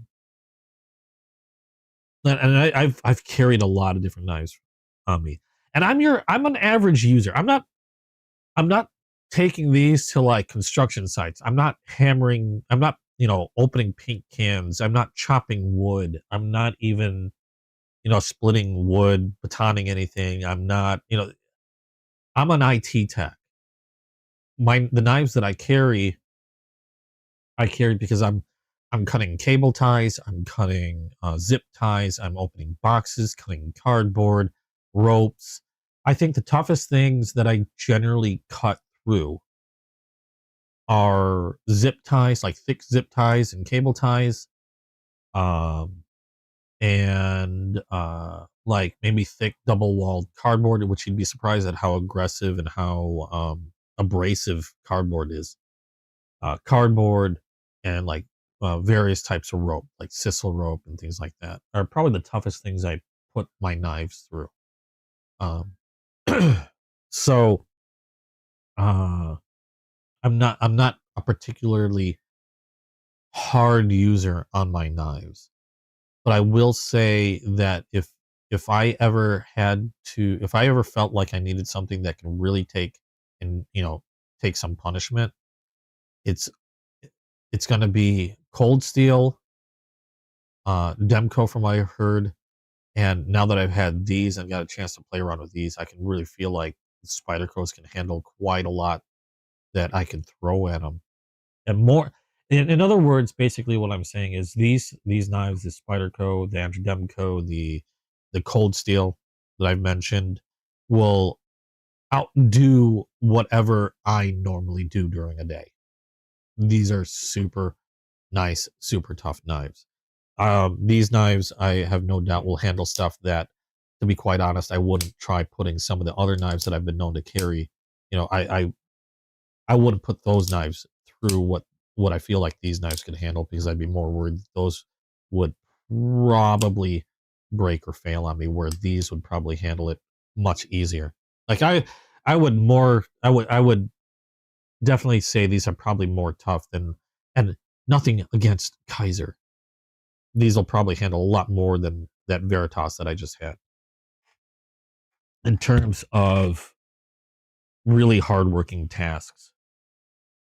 And I'm not making light of Kaiser. I love Kaiser. But these things are built freaking tough. Actually, one of my favorite knives that I keep by my bedside is a cold steel. And I don't believe it's a Demco. I think it's just cold. Yes, cold steel. And this is an Austin A steel. And this is an AD 15 light. And this is their Scorpion lock. This is a cold steel knife. dual thumb stud. This one I keep by my nightstand. And this one is their scorpion lock. Like I said before, I really like interesting locks. And Cold Steel makes some super tough stuff, and their locks are also super tough. Their triad lock, this is their scorpion lock, which is this bar here. And to close it, you kind of split the bar apart, and then that will release. Makes me nervous a little bit because I don't fiddle with this one all that much. That releases the blade, and then you can close it shut. But a super strong lockup on this one, especially because when you're using this knife, a lot of times your hands resting on this. So that's just another form of security that solidifies that lock even further to prevent it from closing, because you're bearing down on this locking bar to keep, and it keeps it from opening up. So another interesting lock. This one's Cold Steel. Super aggressive handle. I haven't showed this all that much. The only thing I dislike about this, well, first of all, it's rather large. I can't carry it with me on a regular day-to-day basis, which is why it stays by my bedside. I'm just not a fan of these pocket clips. I really prefer deep carry. And I might have to see if I can find a deep, not that I probably carry this all a lot, which is why I haven't done so.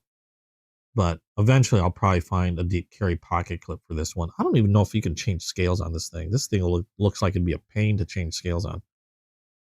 But just a really neat knife from Cold Steel. And one thing about Cold Steel, not only are their knives super tough, they have some of the craziest factory edges I've seen on pocket knives.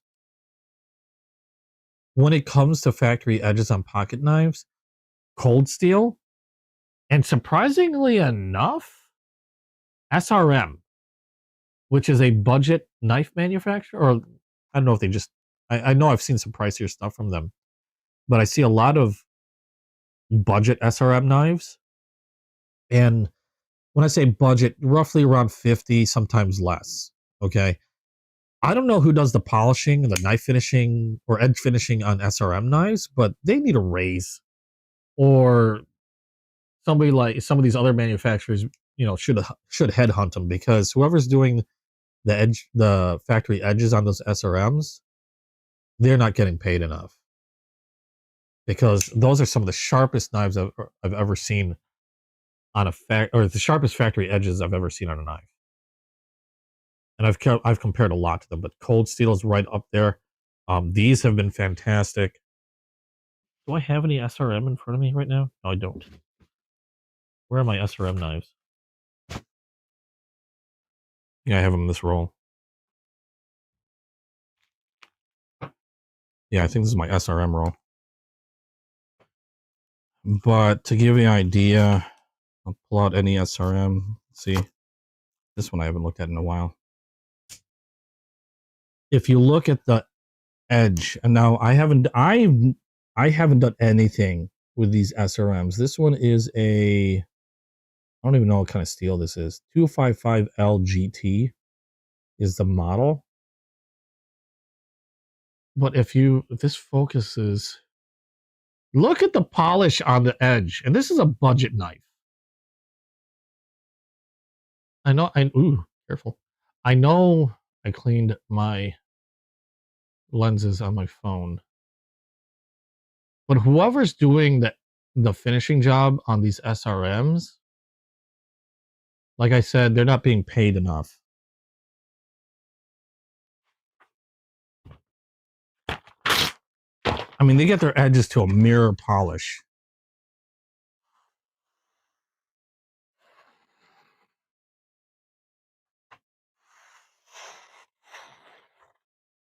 And it swims. It swims through this paper. And these are budget knives. And this is why, like, one of my biggest surprises was just how well done the edges on the SRMs are. Like, they're crazy nice. But I've compared a lot of higher end knives to, like, I've seen knives come from like twice the cost of these SRMs, and they're nowhere near as, you know, factory edges on them were nowhere near as sharp. Now, maybe not every SRM, but most every, like this one is probably, oh no, this one's a Kubi. Okay, never mind. I was gonna say this one doesn't look all that mirror, but that's a Kubi. Nothing wrong with Kubi, but I was focusing more on the SRMs. This one is also a Kubi. I thought I had more SRMs, or this just all mixed up together. These might just all be mixed up together. I know I had more SRMs. This is a Kubi also. That's a Kubi. Oh, I had another SRM that I ended up selling. And the funny thing is I sold it because I felt like the quality control wasn't there in terms of like the pivot. Like, it wasn't smooth. And if I loosened it up to smooth out the blade movement, I got blade wobble. And then if I tightened it up to get rid of the blade wobble, I couldn't flick it out like like I wanted to. It didn't want to flick out like, any of my other knives. So I ended up getting rid of it and selling it. This is another SRM. I forgot what they called this one. This one's 14C28N steel. But the funny thing with the complaint that I had on the other SRM, and that SRM that I got rid of because of the blade movement was like $20. It was just as sharp as these. The finishing on it, just as crazy sharp. And that was on a $20 knife that I ended up getting rid of. And that's why I keep saying, I don't know who's doing it, but they need a raise. They need a raise, or some of these other manufacturers need to snap that dude up.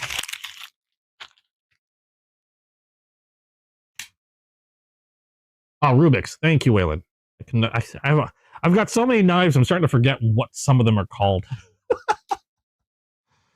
And these aren't very expensive. These are not expensive knives, which is the other crazy part about it, is they got an edge that could slice through, I don't know, probably to like different planes of existence. Yet they don't cost much at all. I forgot how much even the Rubik's was. I don't recall paying a whole lot for it. Probably look. I know these are available on Amazon also. But to get you an idea, let's see here. And I'm pretty sure I got this Rubik's from Whatnot, which meant I know I didn't pay a whole lot for it. San Renmu SRM. Okay, I'm not seeing on Whatnot, but the San Renmu or SRM knives that I am looking at are like $30. I see one for like 80 with S35V and oh, I'm kind of curious now. I wonder how nice that $80 SRM would be with S35V and steel would be. I mean, just judging, considering how good the finishing is on these lesser expensive SRMs. The Rubik's is great. The only problem I have with the Rubik's is I can't carry it very often. I've carried it. I will carry bigger knives, but we have a blade length restriction. So if I carry something over 3 inches, generally if somebody sees it, they kind of like start giving me the side eye and wondering what I'm doing. Which is funny because that, like, I'll carry a knife that's a quarter of an inch smaller and suddenly I'm okay. I don't know. It's weird. I think it's kind of silly. But yeah, fantastic finishing on these blades from SRM, which is why I compare a lot of knives to them. And if they can do an edge like that on their knives and still have a knife under $30, How am I seeing other knives in excess of $100 that have edges that aren't anywhere near as close? And I'm not talking these. I'm talking others that I've seen. And same with Cold Steel. Cold Steel is the other one that there. I have a Cold Steel Raja 2, which is the biggest folder I currently own. And that thing has an edge like those SRMs. Now, it's a kukri, and it's freaking huge. But the fact that it has an edge like those SRMs and a blade that big, that knife is spooky scary. It's freaking it's scary sharp. I mean, if I close that knife wrong, I'm losing a hand. That's how sharp those Cold Steel knives are. But I kind of like segued away from these. But really cool, really awesome knife from Demko. Another one that I'll probably be carrying a lot. It's just a matter of when I'm gonna start.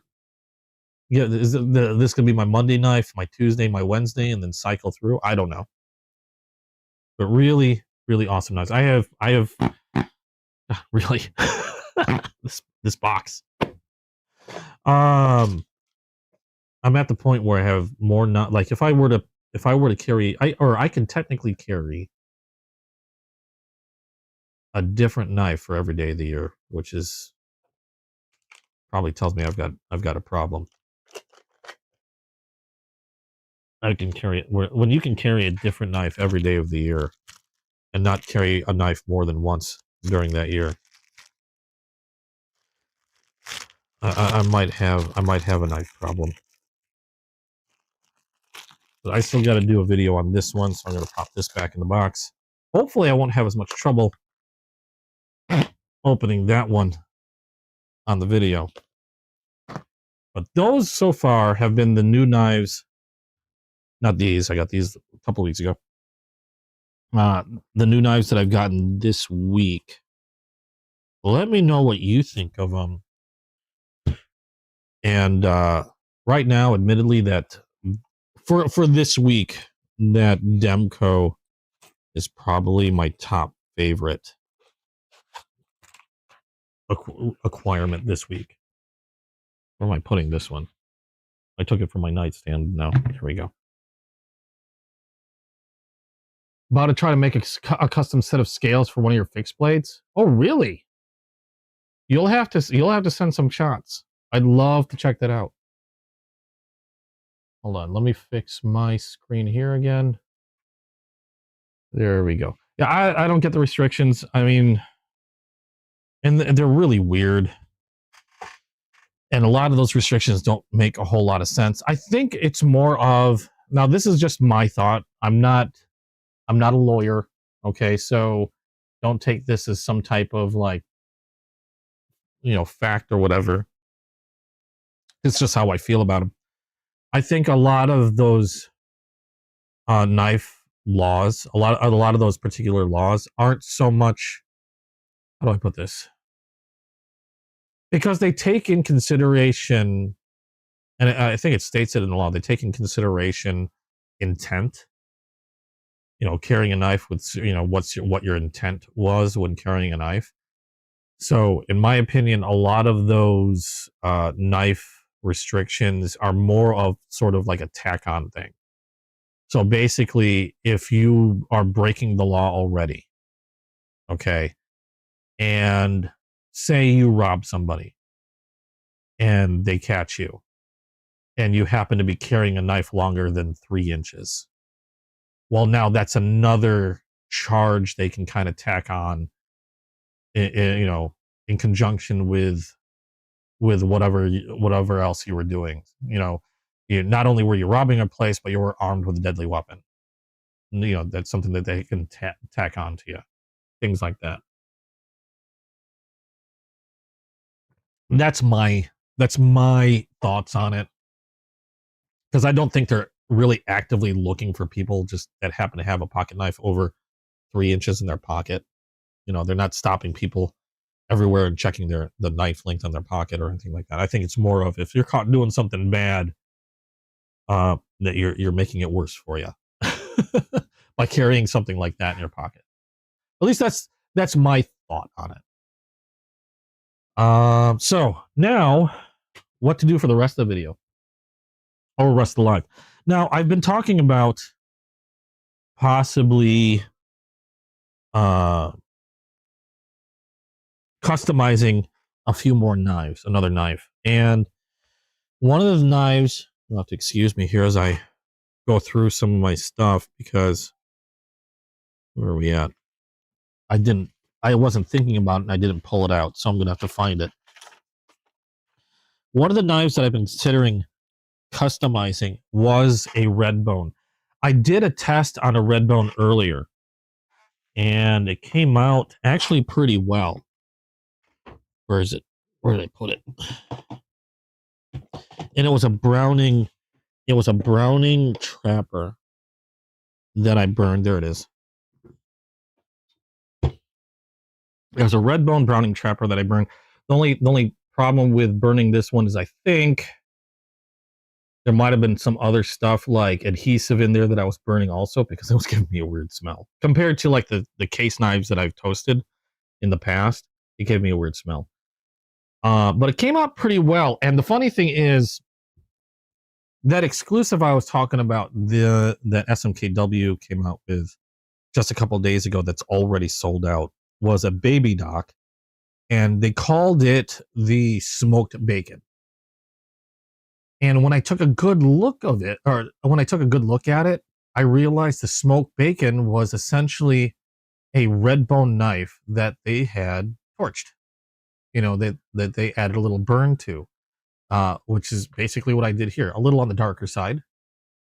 But I was thinking of calling this like a chocolate covered strawberry. But then when they came out with smoked bacon, I realized, yeah, I can see this being something like a smoked bacon.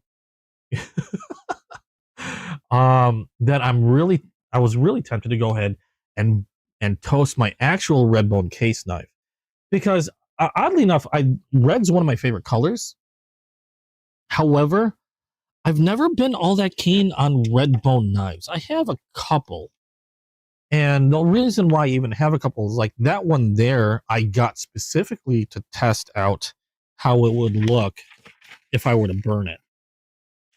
The only other red bone knife I had, other than the case knives, was one made by Cobra Tech,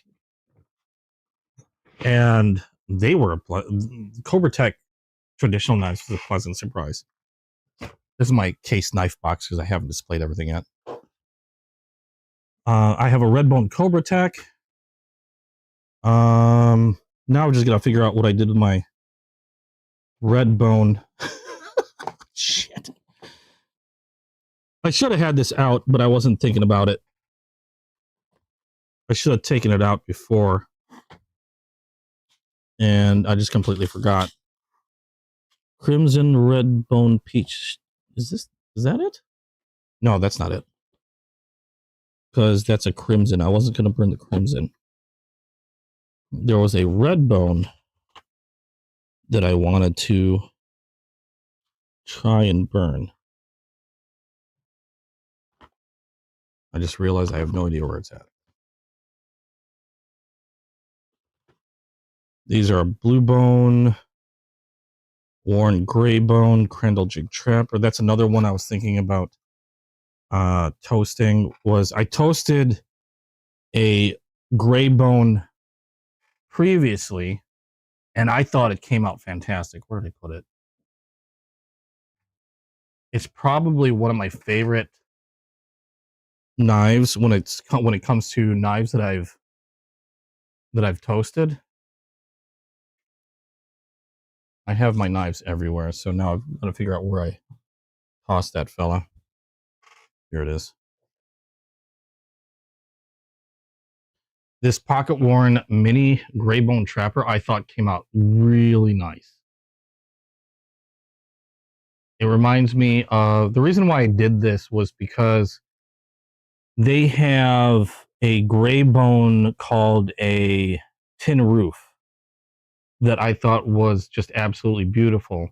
and I realized that the tin roof was essentially a gray bone, different type of jigging, but a gray bone that was then toasted. So I decided to make my own, quote, tin roof type of knife. So I took a gray bone with this, I believe that's a crandall jig, and gave that a toast to make my own tin roof. And I just fell in love with how that one looked. It's probably one of my favorite custom jobs I've done on a case knife yet. And I really kind of want to try toasting a red bone. If I can remember where the hell the red bone went. That's a blue bone peach seed jig rust lock. It would help if I remembered where I put them. Mainly because I completely forgot that I wanted to do that. I still wasn't sure if I was going to do it. But had I been thinking more about it, I would have had this pulled out already. Now you get to see how I keep all my freaking case knives like an idiot. Of course, this red bone is probably going to be at the very bottom of this box.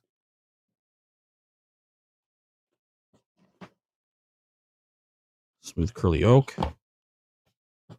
Yes, I have a lot of case knives. Natural bone, smooth copper lock. Brown maple burlwood. Sheebus. Where's my red bone?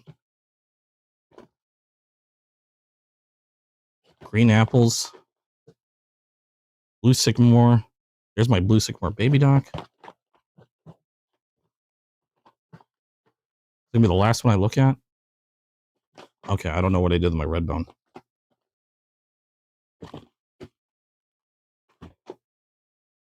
Come back here.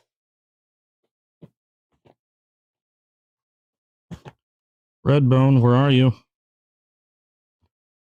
I have a Baron Sun that's in here. The Baron Sun was a gift. Natural bone smooth trapper. Brown maple burlwood razor.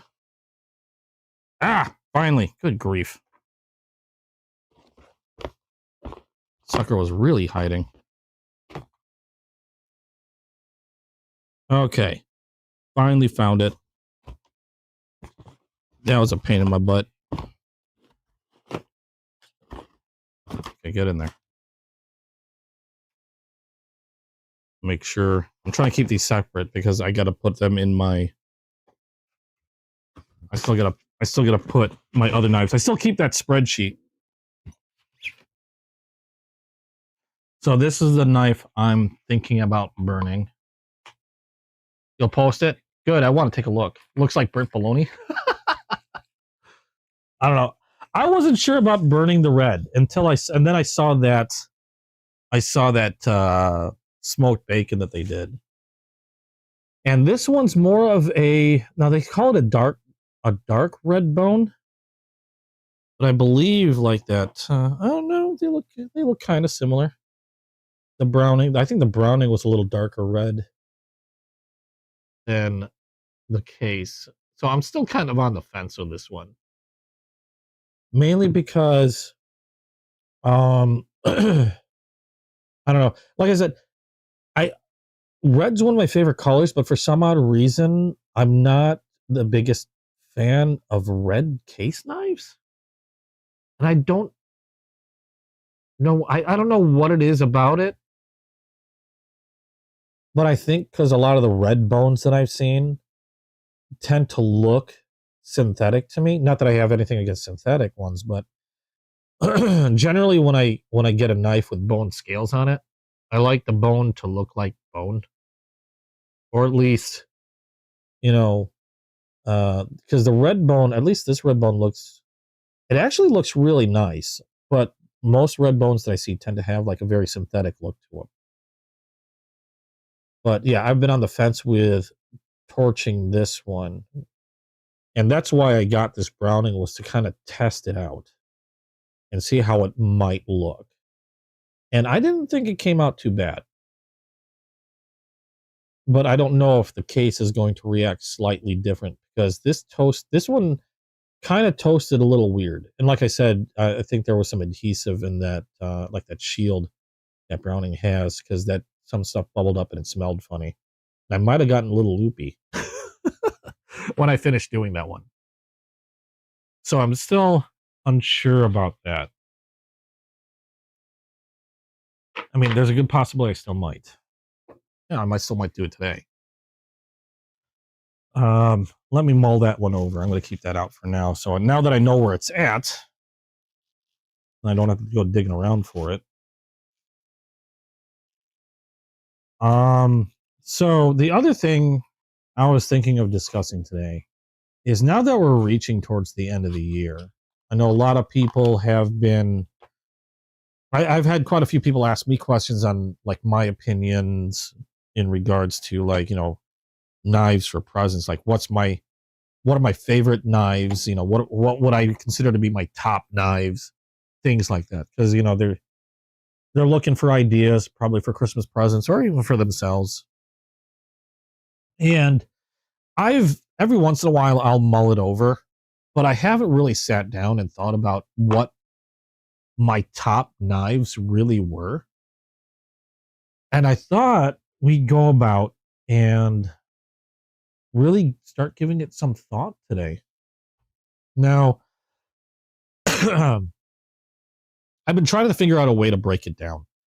And it occurred to me that while I've been collecting for a while, a lot of the knives that I've collected, my collection really took a massive growth spurt when I started the stream.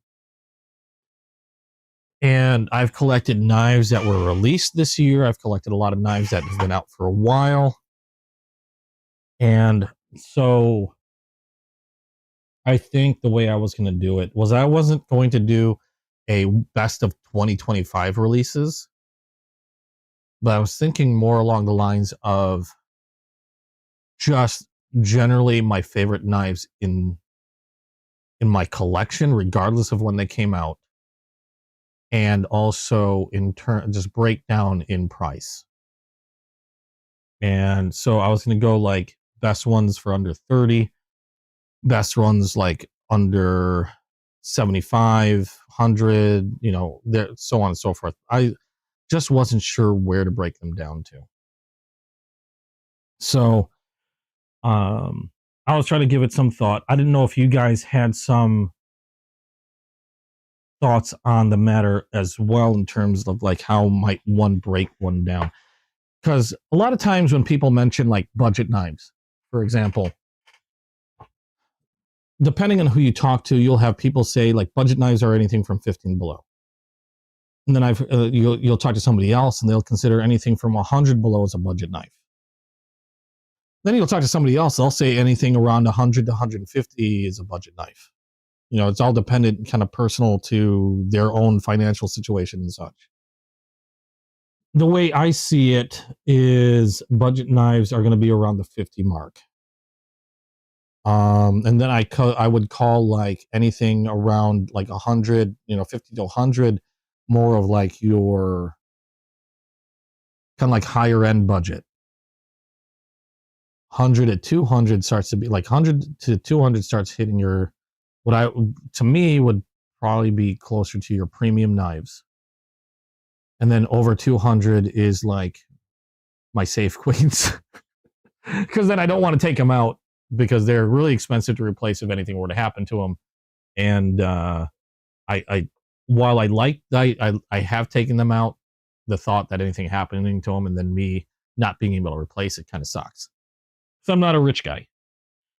Everything I get, I've paid for on my own, unless I've been lucky enough to like either get gifted something, or if I'm really lucky, I find them on a good deal. And also sticking with modern knives, I do have, and I have collected a ton of traditional knives, but when it comes to the traditional knives, a lot of them tend to be pretty much the same thing, just dressed differently. So you're not going to really find too many differences unless you're looking at different manufacturers. Now, most of my traditionals tend to come from Rough Rider and Case with some like Queen, a couple Cobra Tech, things like that.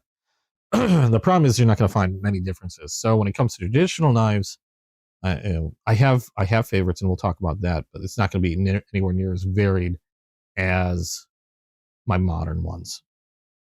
So excuse me. To start, one question I've been asked a few times was, what's the best knife? And we're again talking in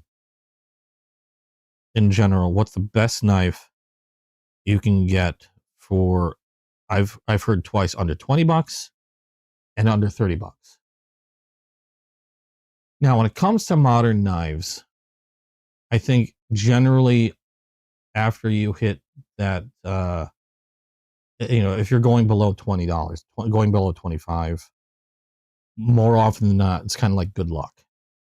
The quality wise, a lot of knives around that price point just aren't going to have it. Are they going to be sharp? Sure. Can they be used to cut paper, maybe open packages? Sure.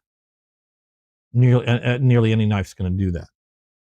But if you're looking for something that's going to last, something that has like good quality materials, or at least decent enough quality materials, or something that's going to tough it out at least for a decent amount of time, once you hit below 25, I've been hard pressed to find anything that can take anything more than, the abuse of opening a few rather light, like Amazon packages. I don't think, at least that I've seen, you're going to find much until you get to around just under the $30 mark. And for the longest time, my top favorite knife, one of the knives that probably the knife that I've carried the most, that has been under $30, has been this here. This is the Civivi Mini Praxis. And I believe you can still get this for just under $30 on Amazon. It's a decent knife, D2 steel, made by Civivi. It's a manufacturer that it's one of the manufacturers I trust really well. I've got a lot of Civivi knives. They make really good knives. This is a relatively simple offering for them. You have, I believe that's still G10. Let me relook at that one. But I believe that is still, yeah, G10 scales on this thing. D2 steel. The blade is just a hair under 3 inches.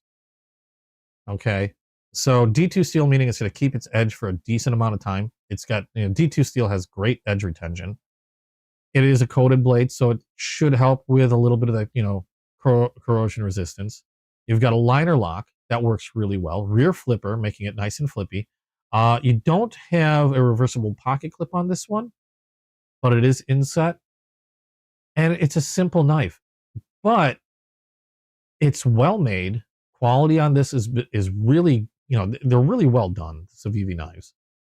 Under $30. I carry this knife probably, if I were to calculate every, how long I've had knives, owned knives, and what I've carried in my pocket, I've probably carried this knife the most. And I've used this knife quite a lot, and I still don't see much in terms of scratches on this. I've honed this knife maybe a few times. And it doesn't look like it's seen really hard use. And I've used this to open up boxes, packages, zip ties, and it's still going strong. I haven't had to reprofile. I've honed it. Looks like you can see that I've been using it a little bit on the edge there. Full focus. No chips yet. Like I said, I haven't had to reprofile it. But I've carried this knife probably more than any other knife in my collection. But this has found some serious competition. So you ask me now probably what my favorite knife under $30 is probably going to be, where is it hit? I should really have sorted these out a little bit further, but I figured I'm just going to go over everything as I'm going through the live. There you are. Now, we mentioned this before when we were talking about one of the knives that I got last week. That was from Migron. This is... Did we ever talk about whether the name was right? This is the Norsa, the Migron Norsa. And this one is also under $30. But in my opinion, this one, I mean, if I were to pick between the two, I think Migron did such a good job on this one in terms of, hey, Dream Crusher, how you doing? I think Migron really nailed this one. This one, okay, so this one, let's see if I can find the Norsa. Because last I checked, this was under $30. I don't know, because I know that this is also sold like crazy. This might be hard to get now. But I do remember this being under $30. This one has a crossbar lock, D2 steel like the Civivi Mini Praxis. Crossbar lock, dual thumb studs. Ergonomically, and it feels really, or ergonomically, it feels really good in the hand. Aluminum scales on this one. And this one does have a reversible pocket clip on it. Really slicey blade on this. Like almost a harpoon style blade. Got almost, it's like it's a drop point and a harpoon almost had a baby. Still a really good size. If I remember correctly, it's about 3 inches blade length. The crossbar lock is a really strong and secure locking mechanism that I think Migron might have knocked this off into second place, at least for knives under $30. But a really solid knife from Migron. The only problem with this Migron knife is it's going to be a little harder to find. I think the only place I've still seen it in stock, because I haven't found it on Amazon, and I did get mine, I believe, from Amazon. I think the only place you're going to find it in stock, if they still even have it in stock, would be straight from Migron Direct. You might be able to find them in other manufacturers. Let me look. See, I know I didn't see it on Amazon. We'll check other manufacturers, see if we can help you guys out here.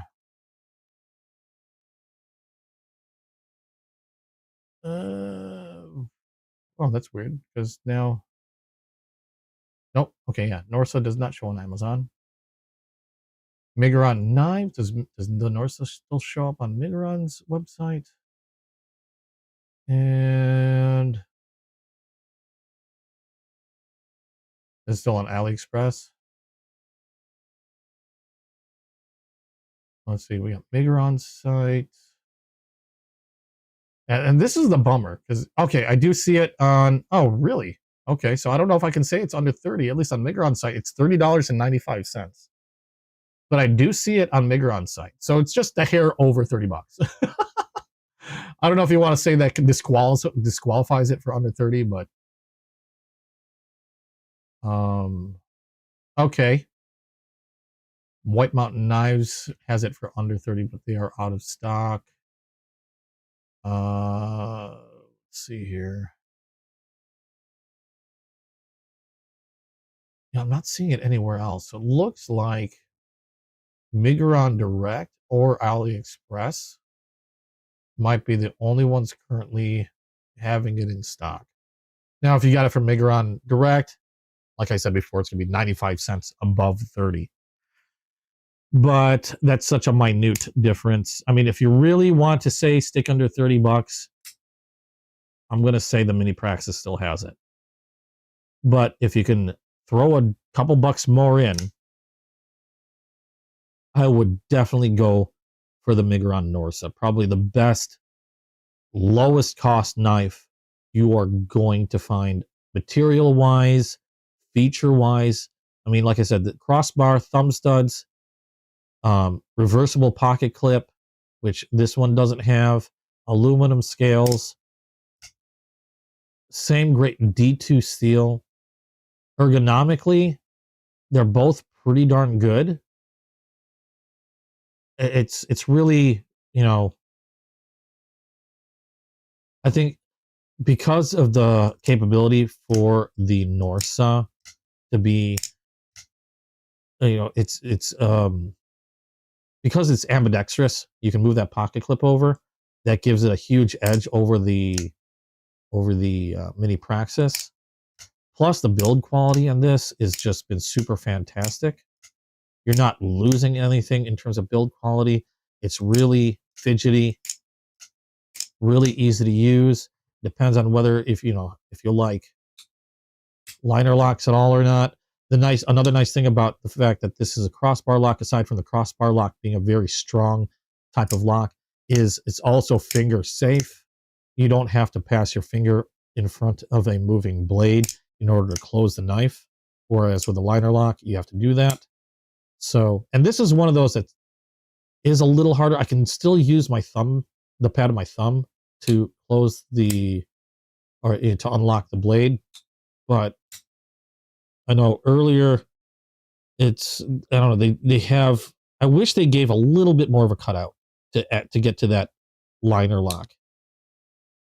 Still a fantastic knife for the cost, but I think Migron outdid themselves with it and knocked that Civivi, for me, into second place. So if you're looking for something super inexpensive, I would say go for the Migron Norsa. If you're a diehard Civivi fan, I mean, obviously the Mini Praxis is still a fantastic friggin' knife. Now, where did I get that out of? There we go. Now, when it comes to like around the $50 mark, things start to get a little bit more harder to pin down, because the fact that there's so many options. But one knife that I have in my collection, let me pull it up, because let me verify what the current cost on this is. Now, I'm going to call this around $50. So a little over, a little under. You know, depends on where you go. And depends on, I guess you could say, the finish on this one. This one's going to be hard to beat.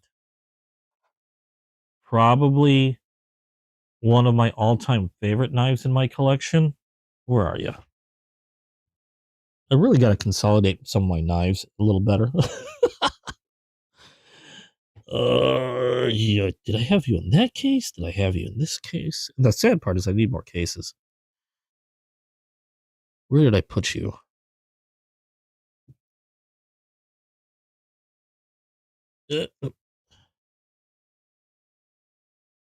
Where? I know, I was just staring at you a little moment ago, which is the crazy. There you are. Okay. So let me just verify one more thing, because I actually have two selections for this one.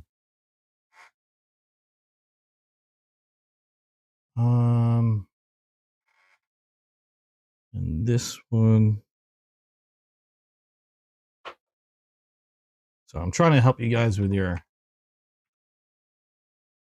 Christmas shopping. Okay.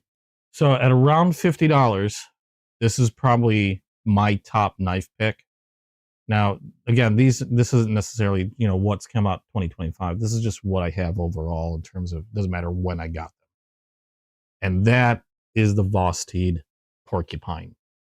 Now, depending on the material that you get, these are going to run anywhere from just under 50 to just over $50. The model that I have here is they're all 14C28N steel blades, and this particular model with the blue micarta is going to run, let me take a look.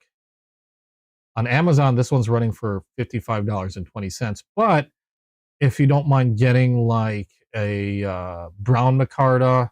The brown micarta is running just a hair under $50 at $49.68.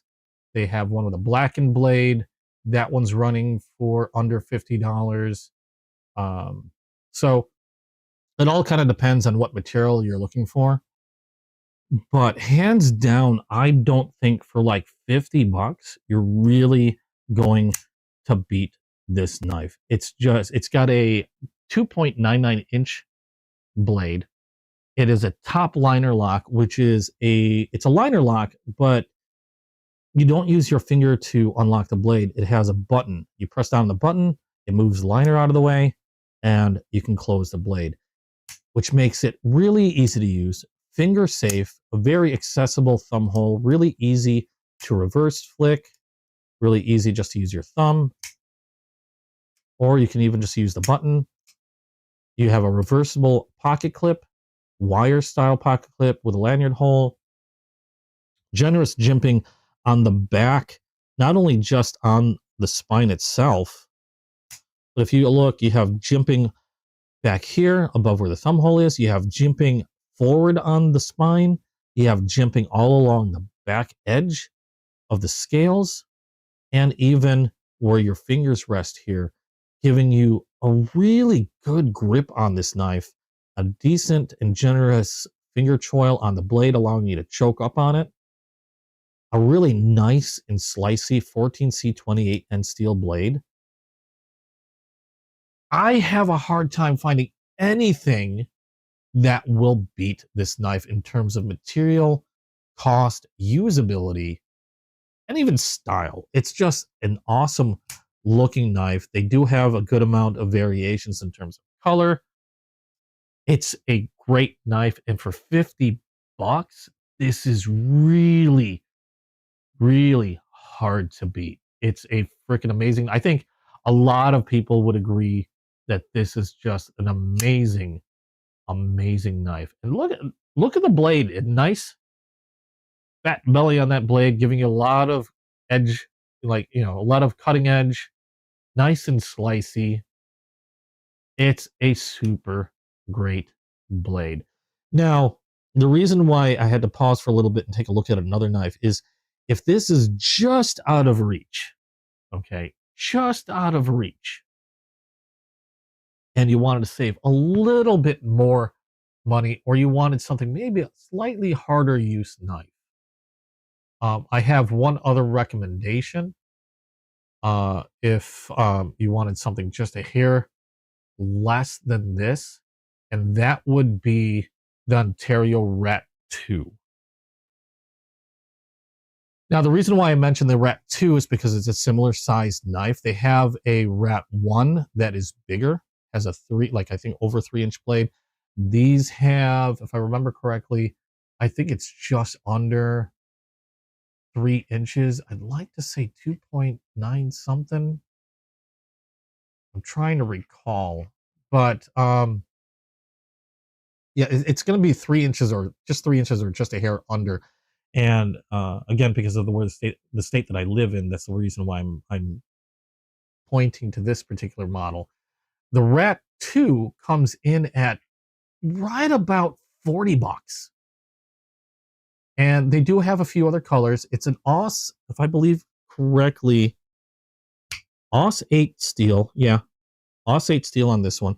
And the reason why I recommend this one is because you got G10 scales. Or is this G10 or is this FRN? I don't want to miss quote what type of material the scales are. It might be an FRN scale, which is not bad. Trying to find one that'll give me a little bit more information. AUS 8. Okay, yeah, I think it's an FRN. FRN scale. Liner lock. Reason why I mentioned this one, it is a little less than the Raccoon.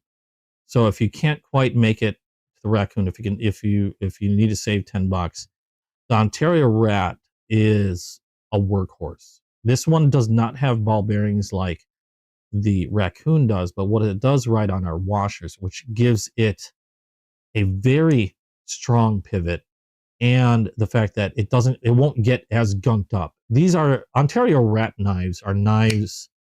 Are great hard use folders. That if you're gonna throw this against tough stuff, I would definitely gravitate towards one of these. The washers help keep the pivot nice and clean, whereas you can take these in environments where a knife with ceramic ball bearings might start to get gunked up a little. You might have to worry about cleaning those out. You're not going to run into as many problems with a knife like this that's running on washers. And the funny thing is, even though this runs on washers, the pivot's on washers, still very fast deployment on this. Super fast deployment. Nice and smooth. Granted, yeah, you do have the liner lock, so it's not going to be finger safe like the Porcupine. Dual thumb studs for deployment. You do have a reversible pocket clip, although it's not going to be as deep carry. But these are hard use work knives. You got a nice little ramp up with some jimping there, kind of like the Spider Coat. Reminds me a little bit where you have a little ramp up on the back of on the spine of the blade, so that helps like kind of sort of like seat your thumb in that position right there. And really solid knife for $40 that I highly recommend the Ontario Rat 2s. Ontario Rat 2s have been super popular knives for a very, very long time. I think the only reason really that people have gravitated away from them is just that looks, probably primarily looks, and maybe materials. These have been top knives for a good deal of time. They're still great knives, really nice hard use folders, and they're only $40 freaking dollars. So it's a hard one to beat at that price point. But when it comes to knives at the $50 price point, Vosteed, Porcupine, definitely a top favorite amongst so many other knives in this price point. This one is just super hard to beat at around $50. The only reason why I mentioned the Rat 2 is because it's a great knife, and if you have to save a few bucks, and this is just a hair out of reach, I would go with the Rat 2. Otherwise, if you can spend the 50 or a little over $50, the Vosteed Porcupine is definitely the way to go for that price point, and definitely my top pick this year for that. And while, God, I drink so much coffee, I've got to go again. This time I'm going to make sure to turn off my freaking mic. I will be right back, and then we'll go over the next knife that I have in mind. So let me just turn this thing off. Good grief.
This thing is this. Hello. Okay, so this is working.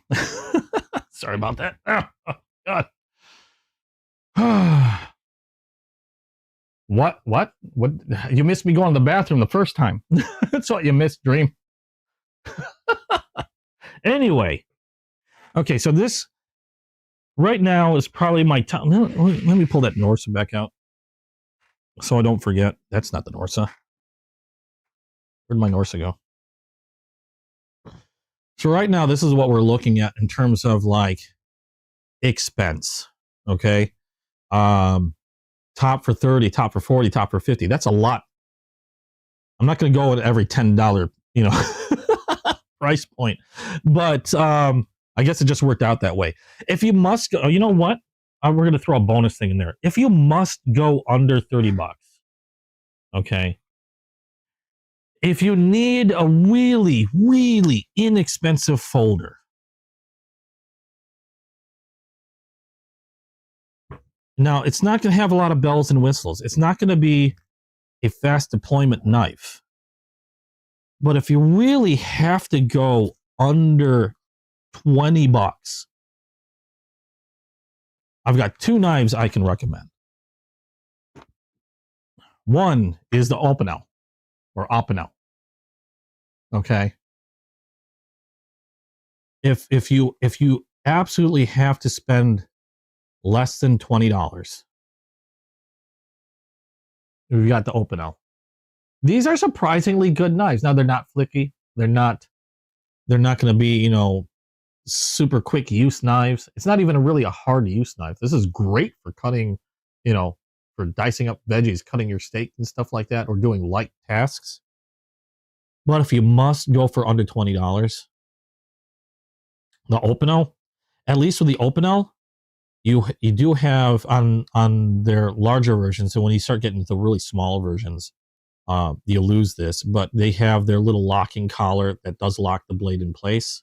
Really slicing knife, surprisingly sharp, and really good knife overall.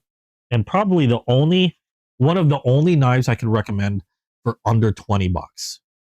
The other knife that I could recommend for under $20 is the Higanakami. And both of these knives you can get for roughly around like 15 bucks. The Higanakami is a traditional Japanese folder. It's a friction lock, which means this has no locking mechanism whatsoever. But if you have to go under 15, under 20 bucks, it's going to be one of these two. And this is a friction folder, which means it's just the friction of this pivot that provides any resistance to the blade. And as you're using the Higanakami, normally you would place your thumb on this little lever that helps keep it open as you're using it. And these run, like I said, around 15 bucks, under $20. They do have some models, like there's a jade one that's maybe like 30 bucks that has a jade steel. I have one that's black steel that I think was around 20 bucks. This one is brass. The Opinels use beechwood, and they do have even some premium models. They have some larger models, but these are really the only ones, aside from maybe some Rough Rider traditional folders, where these are the real ones in terms of quality control and just usability. These are the only ones I can really recommend for under 20 bucks. I just pulled these out because I realized if you really have to get something super inexpensive, I'm going to steer you this way with the Opinel or the Japanese Higanakami traditional. So there you go. For your utmost super inexpensive line, let's move these over a little bit. So we'll have them in line. Okay, so last we spoke about was the roughly around $50 range with the Vosteed Porcupine. Probably one of the best knives on the table right now, if not the best knife on the table right now. Now, jumping up from that, this next one came as a complete surprise. Now, let me look up the info so I can get the right info for this.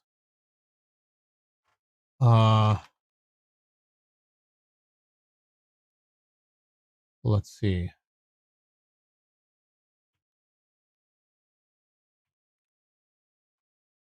This one I got curious about, okay, and I was hooked in because there was a seller and whatnot. Now, this one's from, the one I'm talking about was from Blade City, okay. They came out with a Blade City exclusive. Now, this Blade City exclusive, they kept at 50. So the only 50 of this particular color was made. And it looked intriguing. I loved the color, but they're kind of expensive. So now I know this is a really big jump. Let me go ahead and pull this up. And now you can't get these anymore, but you can get the normal, I'm going to put the normal in quotes, Keto version for just under $200. Now, when I got this knife, it was just over $200 because it's an exclusive. It was a limited edition. You can't get them in this color anymore. And I've been seeing them now going for just under $300 on the secondhand market. And it's this here. This is the Keto Blade City exclusive Mini Griffin. Now, this one is done in M390 steel with I like a TIN coating on the blade and DLC on the scales, the titanium scales. Now, before you freak out, because this is an obvious jump from $50, okay? This is an amazing knife. This came as an absolute surprise with how well or how nice this knife was. I just really, really liked it, okay? There's a problem with this knife, though. A really big problem with this knife. And that's because it is a limited knife. 50 were made in this color, and that was it. If anything happens to this knife, I'm not going to be able to replace it. If anything happens to this knife, the only way I can replace it is on the secondhand market, and they're already reaching close to about $300 for this particular colorway. So that's the biggest problem I had with this knife. As much as I love this knife, it's become a safe queen. Even though I have carried this knife on occasion, it's become pretty much a safe queen. I'd be horrified if anything happened to it. So why am I mentioning this? Because my next knife that I'm going to show you, and this is going from $50. This next knife I'm going to show you is going to make a jump. It's still under $100. Okay. And I believe it's going to be, hold on a second. Let me check the price on these right now. Okay. So about $80. So we're making a jump from the $50 to $80. Okay. We're making a jump from $50 to $80. But this knife came as a massive surprise. This was such an awesome knife, but again, a safe queen because it's so expensive now. What surprised me this year is Keto, I guess, understood, and they came out with a G10 version. And this, instead of running close to $200, is only $80. Now, I have what a lot of people call the Stormtrooper version, because this is white with black G10 insert, white G10 scales. Now, the blade steel, as opposed to M390, is 14C28N steel. But otherwise, same exact shape, same blade style, same locking mechanism. The only difference is they changed it to more budget-friendly materials. The G10 scales as opposed to the titanium, the 14C28 steel as opposed to the M390. Still a great freaking steel. 14C28N steel, still one of my favorite steels for blades that are under $100. And the reason why this is such a surprise is because I thought this was, I mean, the looks of it, it's kind of futuristic looking. Looks like it has a lot of hard angles to it. I wasn't even sure it was going to be that comfortable to be held in hand. But oh my God, does it ergonomically, this knife is fantastic. It feels great in my hand. Nice, generous, although oddly shaped finger choil allows me to choke up really nice on this harpoon style blade. You have, now it looks angular, like it might have some sharp edges, but they're nicely smoothed out and they fit really well in the palm of my hand. These scales are just, they fit really nicely. A really ergonomic grip on this one, regardless of how I hold this knife. And you do have a reversible inset pocket clip. It's not the deepest carry pocket clip, but it's reversible. And it's flat, which I really, really like. Nice grippy G10 scales. And it is a top liner lock. So you have a button right here that pokes out quite a bit, but makes it really easy to actuate in order to unlock the blade. And one of my worries was that I was going to easily hit that button by accident. But it turns out that regardless of how I hold this knife, my fingers are well away from pressing that button, that it's become a non-issue for me. And you'll also have so many ways to open this knife. You've got thumb holes here. It's very easy to thumb or to reverse flick this one, or use your thumb. Nice and fast, very clicky, very solid lockup on it. You also have a rear flipper, really easy to use, and a front flipper that works really well. A very easy to use front flipper on this. And of course, you can use the top liner lock or the button to open the blade too. So that gives you 1, 2, 3. You got 4 ways of opening this knife. It is super, super fidgety. And I've also carried this knife quite a bit in my pocket and used this quite a lot. Just like that Savivi Mini Praxis, you can barely tell that I've used this for like any boxes or anything, so that coating is holding up really well. I think it's just a regular PVD coating. I don't believe it's a special coating in any way, because I know like a DLC would ramp this price up a lot. And this was one of my biggest surprise for this year, or one of my biggest surprises for this year, was this Keto Mini Griffin. Absolutely amazing knife for 80 bucks. I was shocked. Again, it was one of those things that I thought it looked neat. I got the gold version because it was a curiosity. I like limited edition knives, and it was limited at 50, and it did look really cool to me.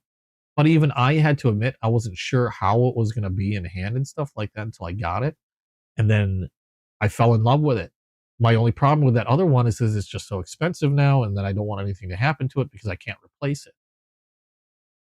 Where they came out with this one for 80 bucks, much more economically friendly than the other one, than the other version at $80, and still has the same feel, the same fidget factor, the same build quality as that pricier version, albeit with the G10 scales and a 14C28N steel blade. And probably one of my, like I said, my biggest surprises in terms of knives this year alone, and probably one of my favorite knives overall in my collection, just because of how fidgety this is, how nicely it fits in the hand. Like, I love, love, love this knife. And for 80 bucks, really, really hard to beat, in my opinion, for that price.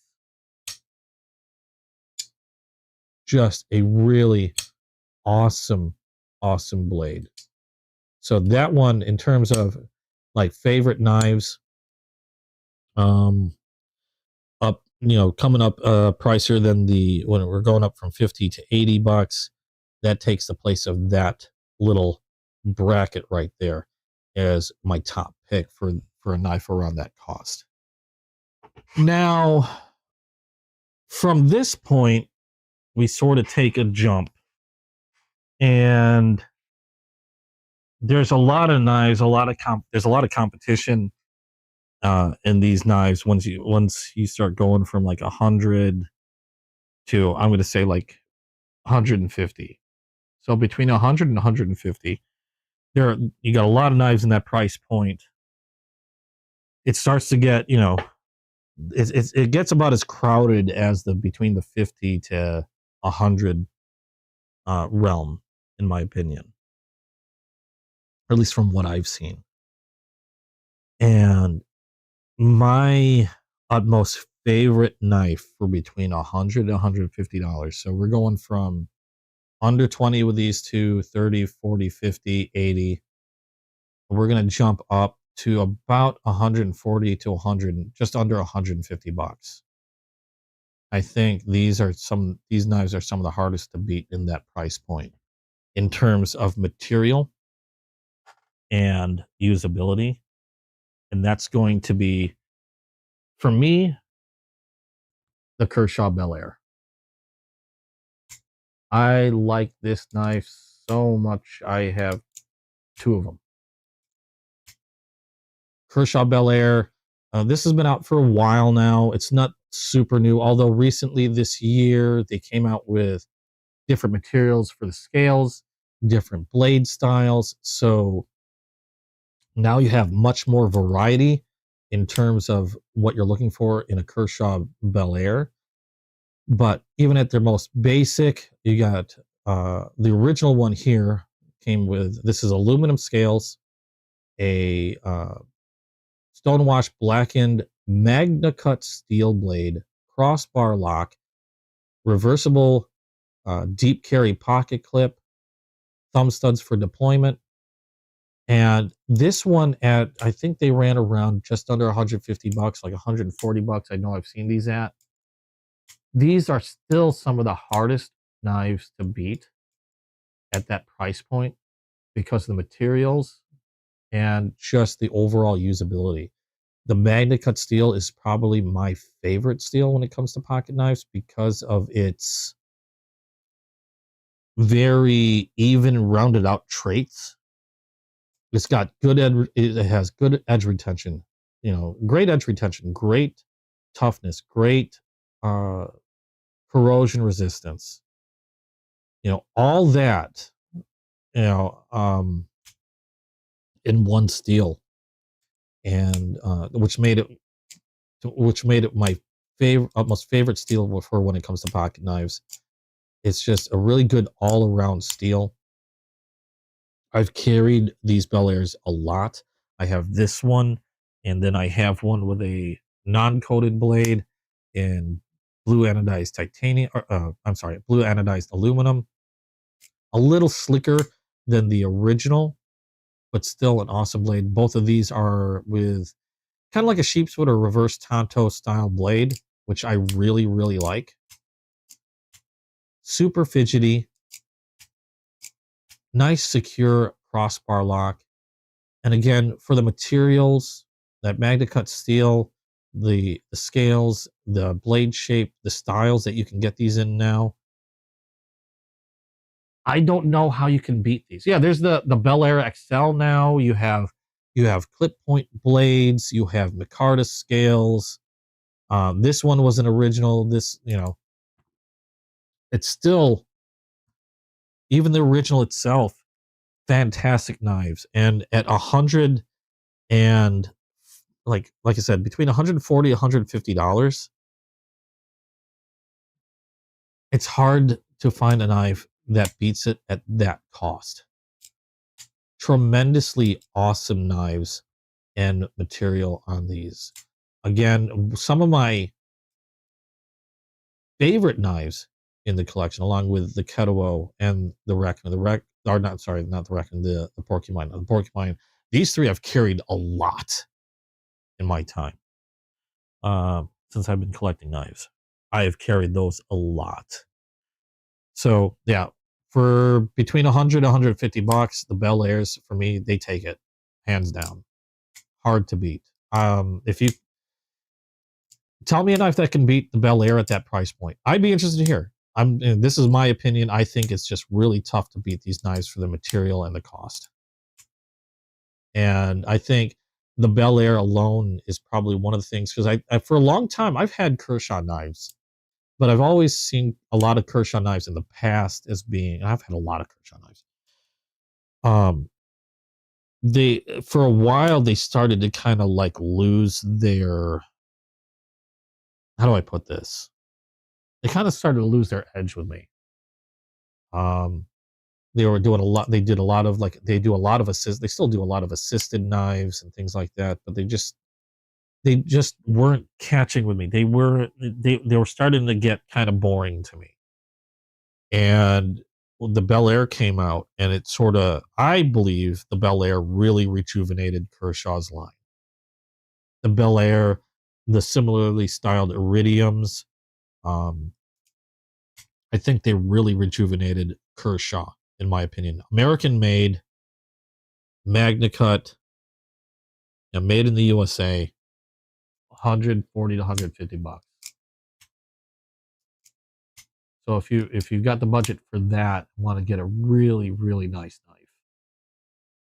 In my opinion, really hard to beat this one.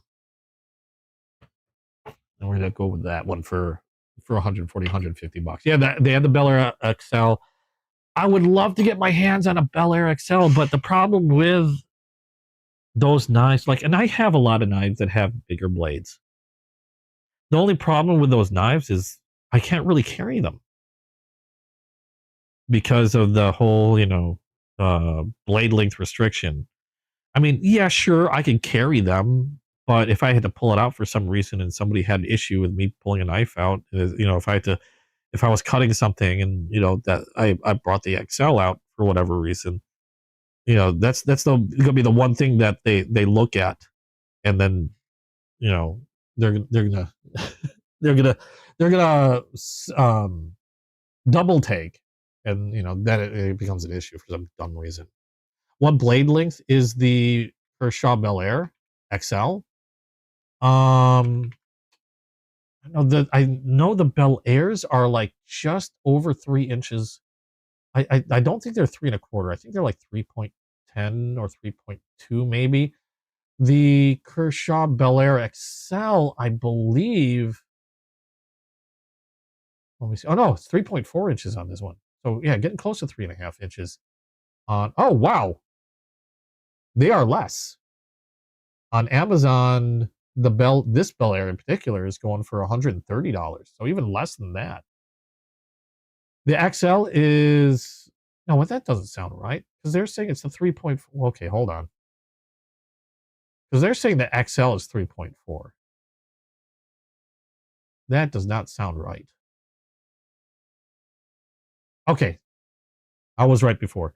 3.1 inch blade on the regular Kershaw. Okay, so 3.1 inch blade on this, so just over 3 inches. The XL should be 3.4, nearly 3.5 inches on the XL.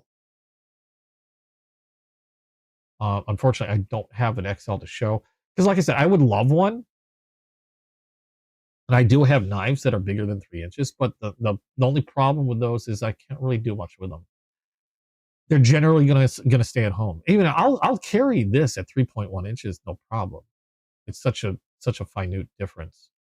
But once you start getting into 3.5, 4 inch blades, my ability to use them outside the home shrinks. Because I don't want it. I don't want to be freaking people out everywhere I go if I have to use my knife. And apparently people get really sketchy as soon as you got something that's 3.5 inches long, which is the only reason why I haven't picked up an XL.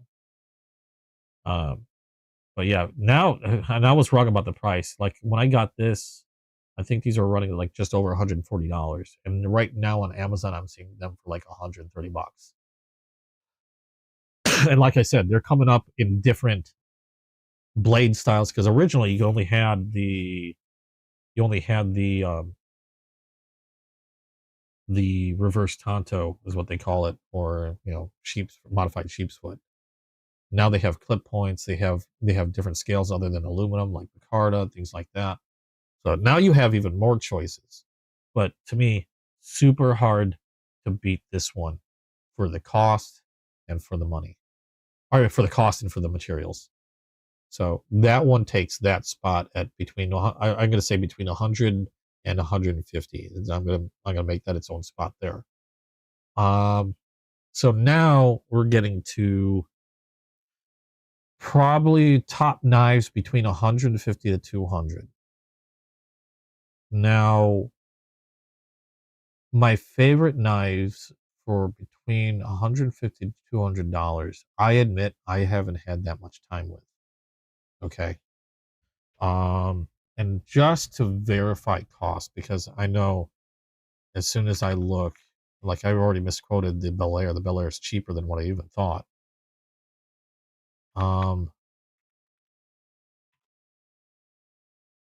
Let's see here. Let me make sure I'm looking at the right one, because I'm trying to compare actual cost, because these are going to vary. And in my case, I got mine for under $200. Okay. In fact, I got a couple of these for under 200 bucks. And like I said, I haven't had a chance to spend all that much time with them. However, what time I have spent with them, I've been loving them. I've really, really been enjoying them. And if you've got the money for them, a few of you probably know what's coming up. My Spydercos that I just recently got. And both of these are the Salt series. This one is the Sage 5 Salt. MagnaCut steel blade, CPM MagnaCut with a compression lock. This is the Sage 5. I know they have a Sage 6 that's coming out where it's the same compression lock, except they have a button to actuate it. But I can't recall how much that runs. And I believe these, it's possible to get these at under $200. The costs I've seen vary kind of widely. But in my case, I was able to snag this for under 200. So between 150 to $200. This in this case, the Sage 5 and the Para 3. I'm still undecided. I mean, the only downside to the Para, okay, there is a downside to the Para 3 that I did have. If you went straight for just, out of the box, I'm going to say the Salt 5 probably is my top pick right here. Because I did have an issue with this one. And now I did get mine for under $200. There's one thing I did not like about it. And I know a lot of people like to customize their knives, their Spydercos. But one thing I immediately didn't like about it, and I'm glad that I thought ahead and got before I even got my knives in, was the pocket clip. So that's going to set you probably another, in this case, I think it was around 15 bucks that I replaced the pocket clip on my Para 3. So that's going to increase the cost. If you're fine with the Para 3 pocket clip and you don't change it, under 200 bucks, these two with MagnaCut steel, compression locks, the Salt series, in my opinion, really, really hard to beat. And especially with the Para 3, they have this blacked out version that I have in my hand, and you get a DLC coated MagnaCut steel blade. And the DLC normally is going to ramp the prices up even more. In fact, I think retail price normally is over or getting close to towards like 270 bucks. Now, obviously, that's like an MSRP cost. But I know when I got mine, I managed to snag both of these for under 200. Now, if that knocks this out, because again, cost-wise, this one can kind of waver quite a bit. If you're sticking strictly to between 150 to 200, then I would say definitely the Sage 5 Salt, in my opinion. This is the lightweight Salt. And I know the Para 3 runs generally a little higher than the Sage 5. But prices, I've seen prices vary. I got prices there. I've seen prices vary a lot on the Para 3. So That's why I'm putting it a little higher than the Sage 5 in terms of cost. And also, it depends on whether you really like that pocket clip. But these were also big surprises for me because for the longest time, I didn't like how they looked. I mean, it's they're to be quite honest, for the longest time, they're kind of weird. They're just weird looking to me. They still are kind of weird looking. And in the case of the Sage 5, it's a little bit more, it's a little better, in my opinion, in terms of look. However, when I finally got these in hand, they're probably one of the bigger surprises I had in my collection when I got them because of how nice they are. I mean, getting them in hand changed my opinion of them drastically. Whereas I had a hard time because they just looked really goofy. Now that I have them, I've had a chance to not only have them, to use them, hold them. Ergonomically, they're fantastic, especially that pair of 3. Great blades on them, my favorite steel on them. And I've said it before, and it's probably one of my most commented on now videos that I've done when I did the video for the pair of 3. And the Sage 5 is quickly getting up there. It's probably my most commented on video. I've had such a warm welcome by the Spyderco community on this one. It's been insane. They've been super welcoming. Like, those who know Go Spyderco is a lot of people, as I've heard from a lot of people. And I understand it now. I completely understand why people love their Spyderco knives. They've absolutely fantastic. And it got to the point of where I still have another one on that's supposed to be coming on the way. I don't think it's shipped yet. But they have a variety of steels. So even if you don't go the MagnaCut way, if you want to save some cash and still get a Spyderco, they have a variety of steels. Like I said, mine are from the Salt series. They come with a MagnaCut steel. I've seen others with S35VN, S45VN. I could be mixing some of these steels up because some are only available in certain models. But just in terms of types of steel, Spy 27. In fact, I have a Delica coming my way that's going to be in Spy 27 steel, which is a proprietary steel from Spyderco. There's XHP. I've seen one of their new Salt series knives has probably one of the most corrosive resistant steels known to man in their it's coming with a steel called H1. So a huge variety in materials for Spyderco knives. My favorites right now being the Sage 5 and the pair of 3, primarily because of blade length. I know they have a pair of 2 that is super popular, but the blade length is just a little too long for me. Unfortunately, where I reside, I wanted when I got my Spydercos, I wanted to make sure that they were knives that I can carry with me. So that's why I went with the Sage 5 and the pair of 3. But they definitely have my top picks for between $150 to $200. Now that I've had a chance to use them for a little bit, hard pressed. I have a lot of knives in that range too, a lot of favorite knives. But in terms of usage, material, because I have a lot of knives that are in that category in this price point that S35E and steel, good steels, great knives. But now that I've had these, my opinion, really hard to beat these two at that price, at those price points. And again, a lot of variety in the Spyderco. Spyderco snagged me. they got me. I understand it. I totally understand it, and I'm with them all the way. Fantastic knives. Now we're gonna go into over 200, and this is where things slow down because I don't have too many knives that are over that price point. And let me see here. Let me just re-verify the cost on this one. Now, when I did get mine, I got mine for a hell of a deal, and I luckily managed to get it for under 200. But it's generally going to be about 200 for this particular one, or just over 200. Again, depending on the materials, you can get them in other materials, which can drop the cost significantly. Okay, so and they would put them in line with probably the Spyderco, or in some cases even less than the Bel Air. But you got to take, when you're taking materials into consideration, like the Magna Cut steel on these three, I don't think those other versions really compare when you talk cost versus materials.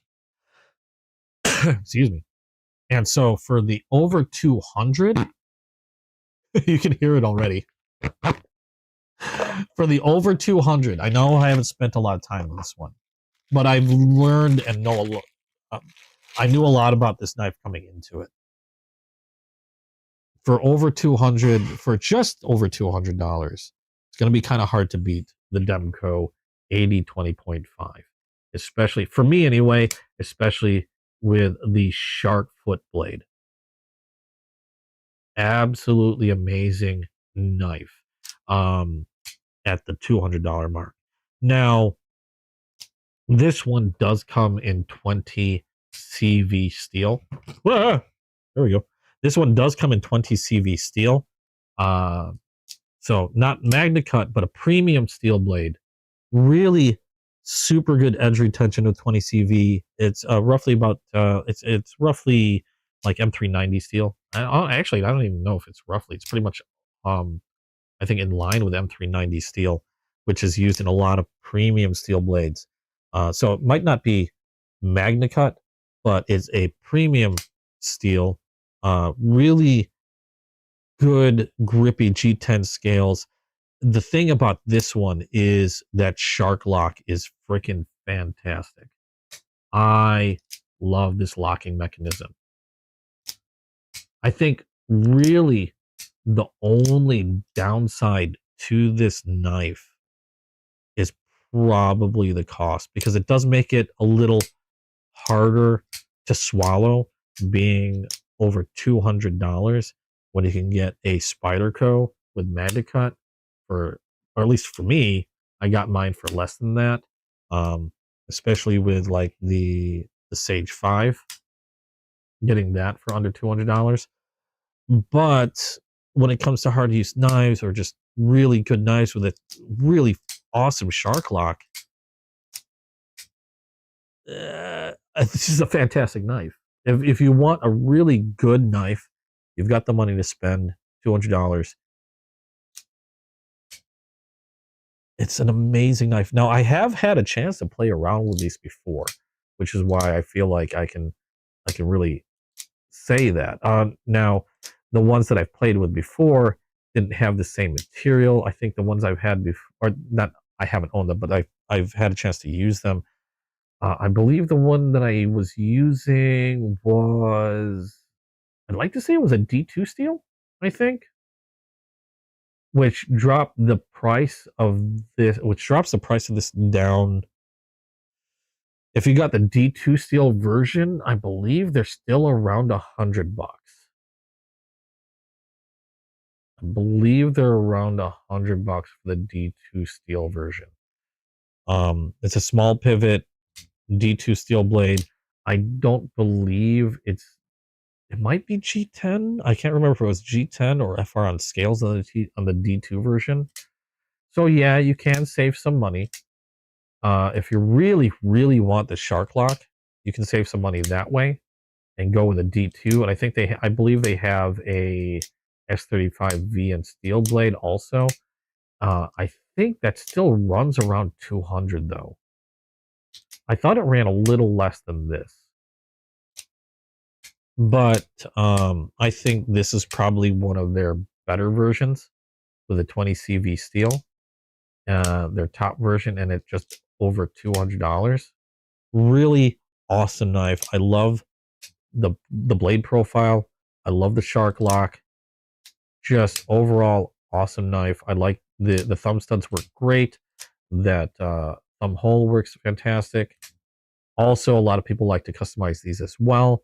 So just an overall great knife. But I will say one thing. I would probably put it. The only issue is the cost. Now I am putting in its own bracket because it is over 200. I'll be honest.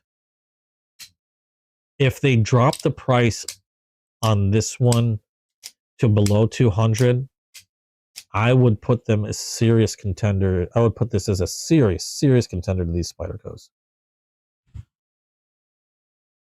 Admittedly, I think the Spydercos edge it out a bit because, if I were to say the Sage 5, I believe the Sage 5 edges it out a bit in my eyes, mainly because of the steel of the blade.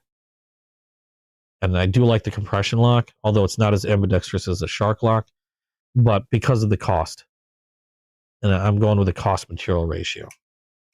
But if you were to ask me my favorite knife in the price point, if you're just looking at price points, my favorite knife right now would be this one at the just over $200 range.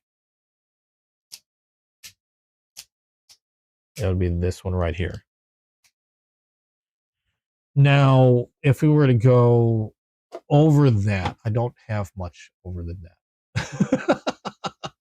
This is where the majority of my collection tends to reside, is in that one. Now, I do have a couple others, and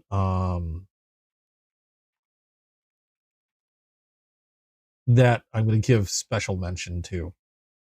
If you want to spend the money, one of my, or two of my favorite knives in my collection. Okay, but these are going to set people back quite a bit. So we had 150 to 200 for the Spyderco. We have just over 200 on the Andrew Demko Shark Lock, 80-20.5 Shark blade Shark Lock. Now, if you're looking for something flashy, but still pretty cool, these are going to be in the $250 to $300 range. And while I don't have too many in those, these are the only two that I could recommend. And these two are probably some of my favorites. And I'm going to take this one out of the equation because this one was roughly the same cost as the Andrew Demko originally. But because of its limited availability, only 50 of this colorway being made, I'm knocking it out of this competition. Because all these knives that I'm putting here are knives that I would use, whereas this one is going to be dipped in bronze and thrown into a safe, never to be seen by the light of day again. So that's why I'm knocking that Mini Griffin out of this running. Yes, because these are all knives I have no issue with carrying, have no issue with using, and would do so on a daily basis. Any of these knives. And that includes the two I'm about to show you. Even though these two are probably these two are the most expensive knives in my collection. And they're both made by Remet. And that would be the Remet Woodpecker in Blurple. They have this comes out. This also comes in a green, and this is a crystallized titanium. And the Remet Two-Face. And when we're looking at these two, these are roughly, I believe, regular price on this is about $250 for the Woodpecker. Although I think these are currently on sale for $200, but regular cost about $250 for the Woodpecker. The Remet Two-Face is going to set you back about $265, roundabouts $265 to yeah, about $265 for this. Unless you can find it on sale. I think this is also on sale currently on Amazon for like 12, but otherwise just a little, in terms of regular cost, a little over the woodpecker. And these are probably my two favorite knives in my collection. I have carried these. I actually carry the woodpecker quite often because it's just a really neat knife and a nice conversation piece. The woodpecker, as you can see here, is crystallized titanium scales, M390 steel. Really awesome blade shape. I love that blade shape again.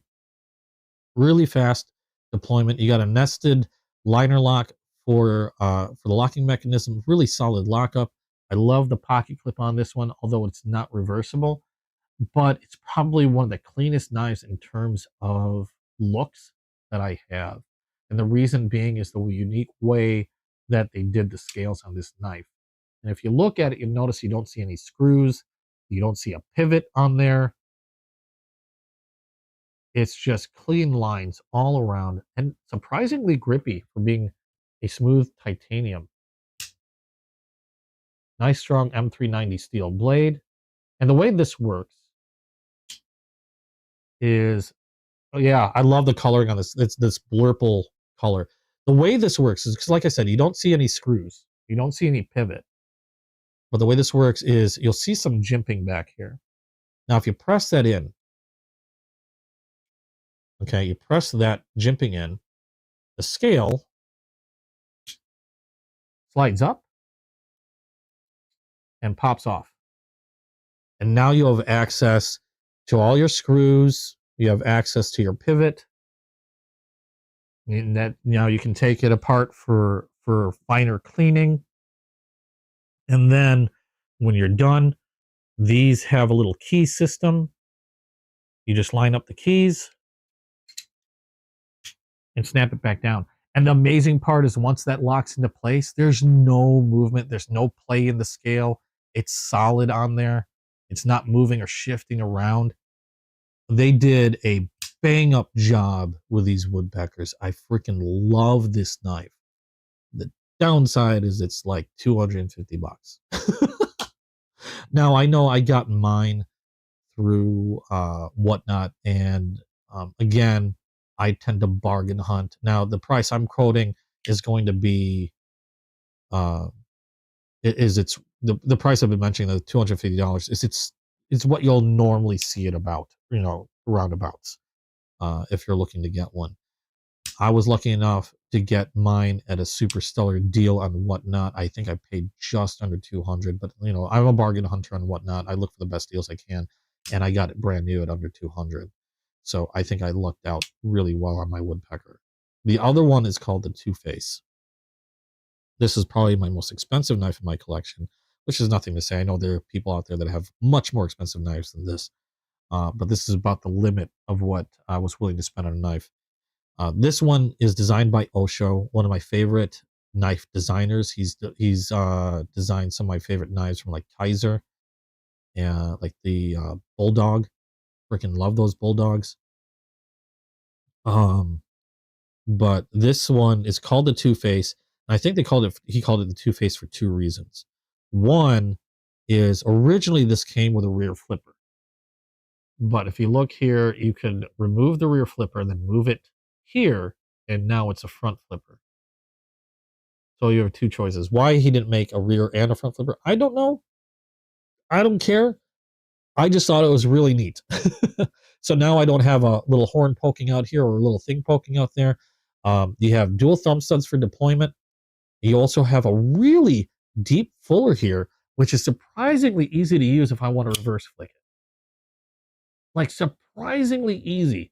This one is a frame lock, titanium scales, titanium pocket clip. Interesting ball type pocket clip on this one, which makes putting this in my pocket and taking it out of my pocket really easy. And I do carry this on occasion. Even though it's one of my most expensive knives, I still carry this because it's such a pleasure to carry and use. Not to mention, it's also a really neat conversation piece. Another reason why I think they call it Two-Face is right by the finger choil in this section here. It is a hollow ground, and it turns to a flat grind towards the tip. You can see the division, the types of grinds there. And just a really cool knife, in my opinion. The reason why I moved it over to the front is I do like front flipper knives. I think they're just fun to use, and I enjoy fidgeting with them. But the other thing that I liked about being able to change this and take the rear flipper out and move it to the front flipper is that also, now that it's a front flipper, it kind of completes the line here on the back, and then I don't have a horn poking out over here, which to me makes it really comfortable to use. I don't have a little piece poking out. I can choke up really nicely on this blade for really precise control over it. Solid lockup on that frame lock, nice weight to it. I love the blade shape. It might not be a sheep's foot, but it's a really slicey blade. And I like how sharp this thing is. This thing is laser sharp and very ergonomic and comfortable in the hand. And I just love the look of this. Again, it's like a weird, I don't know, in a lot of photos, it comes out more purple, sometimes blue. This one's kind of like a bluish or purplish gray. Um, I just really like the look of it, and is probably one of my favorite and more treasured knives in my collection that I'm still willing to carry every now and then. But if you're going to go for just under $300, between $250 to the $300 range, these two have my vote in that price point in terms of, favorite knives in my collection. Now, I do have a lot of knives. Now, I've mentioned before, every knife that I have in my collection is kind of a favorite. And I agonized over these knives because I'm wanting to do a very specific video to upload on these again for the end of this year. You guys are kind of getting a live sneak peek at what I'm planning. But I agonized over these for a while, and then I'd get a new knife like the Demco, for example, and the Spyderco's, which then knocked a whole bunch of other stuff out of, out of the running. Like I had this concept was another favorite of mine, but I kind of have a hard time putting it over some of these other knives. I think this one was just around $130 range, but I don't think it really can compare to the Spyderco's or the Bel Air, to be quite honest, in terms of cost and usage. It is a Magna Cut, and it is a crossbar lock, and it's a thick stock Magna Cut. And I do love the blade shape to this one, but it is a weight to carry. It's not as quick to deploy as, say, like the Bel Air. I'm trying to remember how much this one ran. If anything, I would put this one.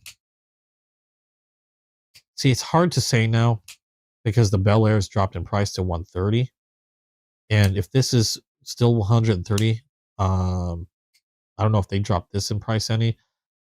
I'd probably squeeze it in there,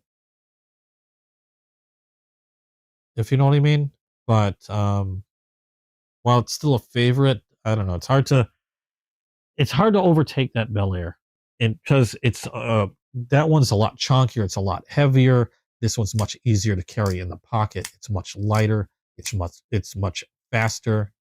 Very slicey blade. Still a great blade shape, which is why I still end up edging the Bel Air over that Concept, even though I freaking love Concepts. So I do have a lot of other knives that are still favorites. I agonized over all these for a good long time, trying to figure out which one would be my top in these price points. And the Spyderco's, again, knocking a few others out that I had before, like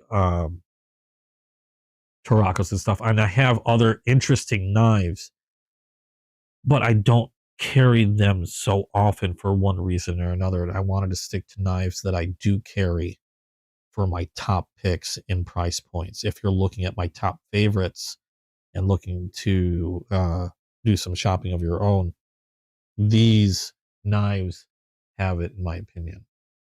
All the way down from under $20 for these two, all the way up to just under 300 for this one. So those would be my top picks in those price points. Oh, have a good one, Waylon. Thanks for coming by. Appreciate you being here. What do you guys think? What do you guys think in terms of what I have in regards to now? In regards to my top picks. Now, again, these are by price point. Like, these are in their own bracket. This is these are all in their own brackets here. These are kind of mushed together, to be quite honest. This is its own bracket, and these are kind of mushed together there. And I'm just going by price point. I'm not going like, just because this is over here, this isn't any better than the Spyderco's. These aren't any better than this one, etc., etc. I'm just going by price point in my divisions. If I were to pick a top out of all these, it'd be really hard to pick. If I were to pick my favorites out of all of these right now, regardless of the price point,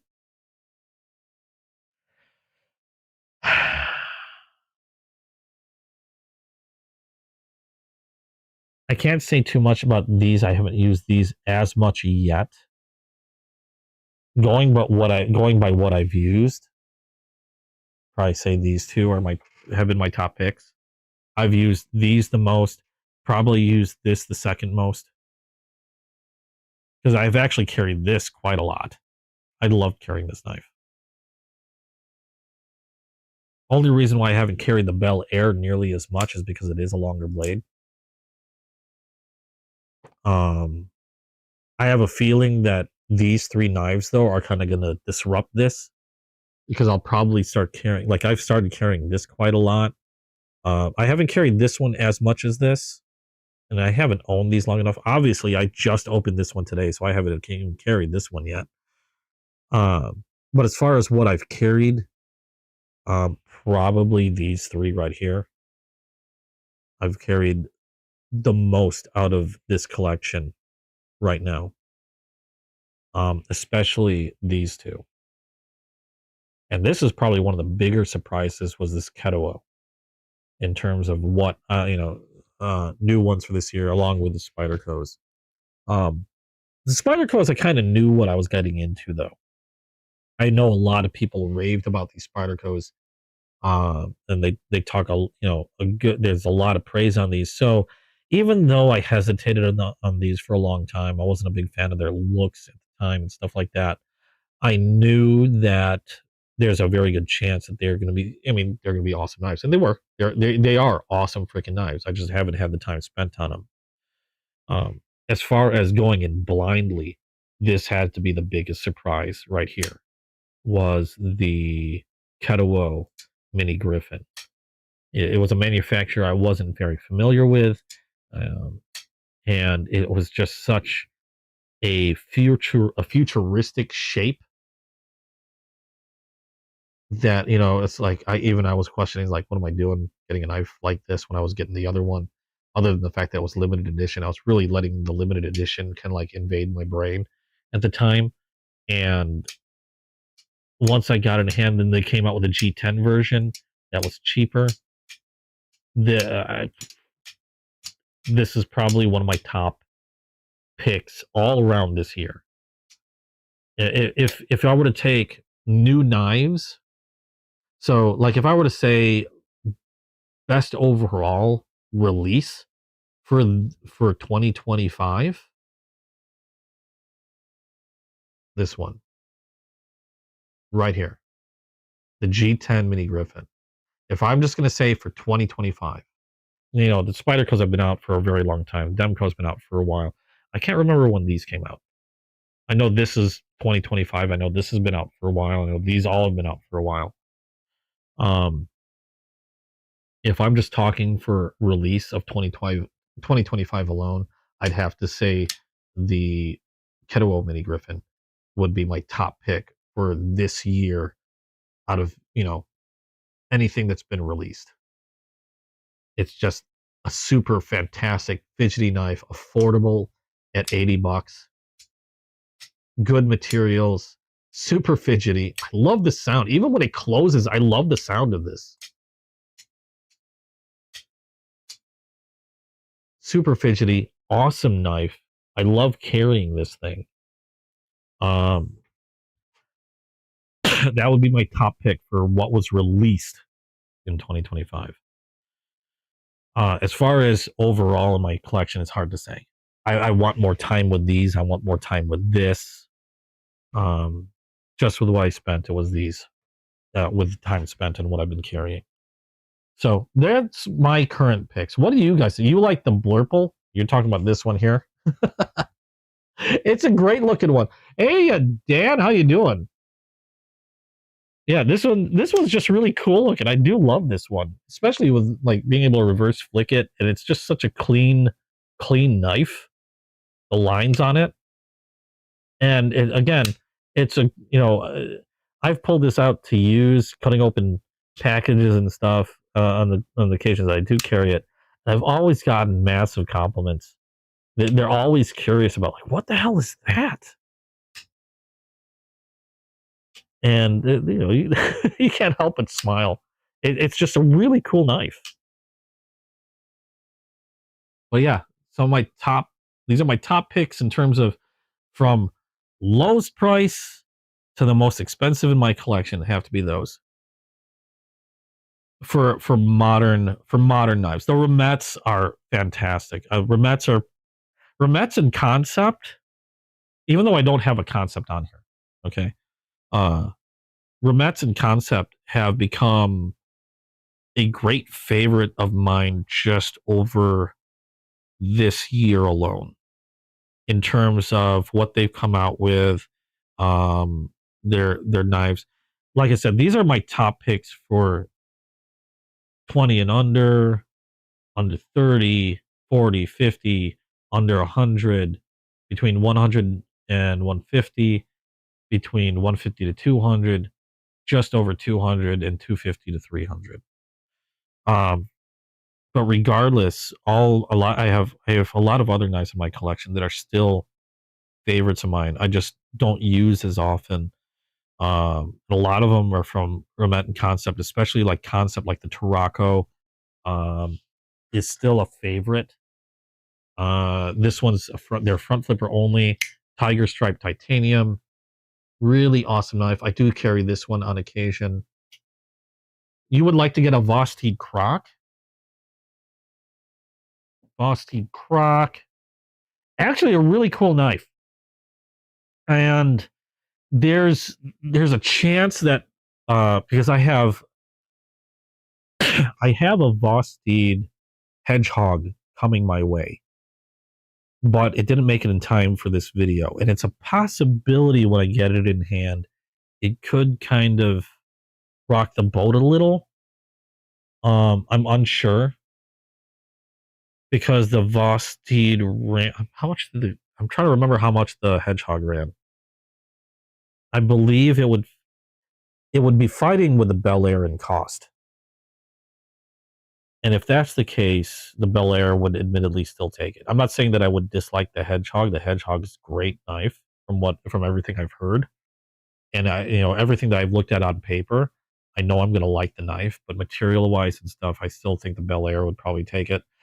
This is the Vosteed Croc. I got mine in purple and yellow because I wanted a Vosteed with this one's a cleaver style blade almost, and they do come in different colors. But yeah, I had to grab one. Actually, decent price for the Vosteed Croc too, if I remember correctly. I'd like to say it's around like 50, 60 bucks, maybe 60, 70. What steel is this? 14C28N? Yeah, 14C28N steel on this one, Vosteed Croc. I do like, it's really nice and fidgety also. They did the thumb hole really well on this one. The front flipper works really well. And again, you got your Vosteed's top liner lock on this. Nice, generous finger choil. Kind of, I'd like to say like a sheep's foot, almost a cleaver-like blade on it. But really, Nice slicey knife, got just a bit of a curve, so not perfectly straight, which I like. Which adds to its sliciness. It is kind of a unique look for a Vosteed knife. Most Vosteeds I see are going to be like your your standard color micarta. Although the hedgehog that I have coming my way is kind of what do they call the material on it? It's a magpie color. Again, I wish I had it. I got it in time for this video. They'll probably get it in time for next week's live, so we'll get to see it up close and personal then. But it's a Vosteed hedgehog in magpie, which I thought was a really interesting look. I've wanted a hedgehog for quite some time, and managed to get a really good deal on the hedgehog. I think I got it. I think I half off. It is kind of jarring. I'm going to admit I picked this colorway because the fact it was just so different from what I normally see Vosteeds. This was such a departure from what I normally see from Vosteed with the the blue micarta or the other micartas and stuff, that I had to get this color. It's such a it is. It's kind of a shock. The color is kind of a shock to the system, but it's a really nice knife. A really interesting knife. If you can, and they do come in different colors. So if you like the blade shape, you like the handle shape, you like the top lighter lock, you do have options in colors. So you're not just stuck with the purple and yellow. I just thought the purple and yellow were interesting. I do like I like interesting stuff. Like that's the reason why you have that Scorpion lock from Cold Steel, or that's why I took a chance with this Keto. It's because it's just a unique looking knife. Like I had no idea it was going to be so ergonomic, so nice. I love that. But that's one of the reasons why I picked up the Croc, is because it's just such a unique looking knife and color for Vosteed. And still really awesome knife. And I think I just threw that in the wrong hole. That's not supposed to go there. Where do you go? Actually, what's supposed to be in that hole? Gosh darn it. I had all my stuff organized. Now I don't know where I'm putting everything. Which hole do you belong into? Oh wait, there you go. Okay, you go in there. I need more cases. You like the blade, just not the color. Well, the Croc comes in, and we'll take a look, because they do come in other colors. They have probably more to your liking. They have a cobalt blue with like a purple inlay.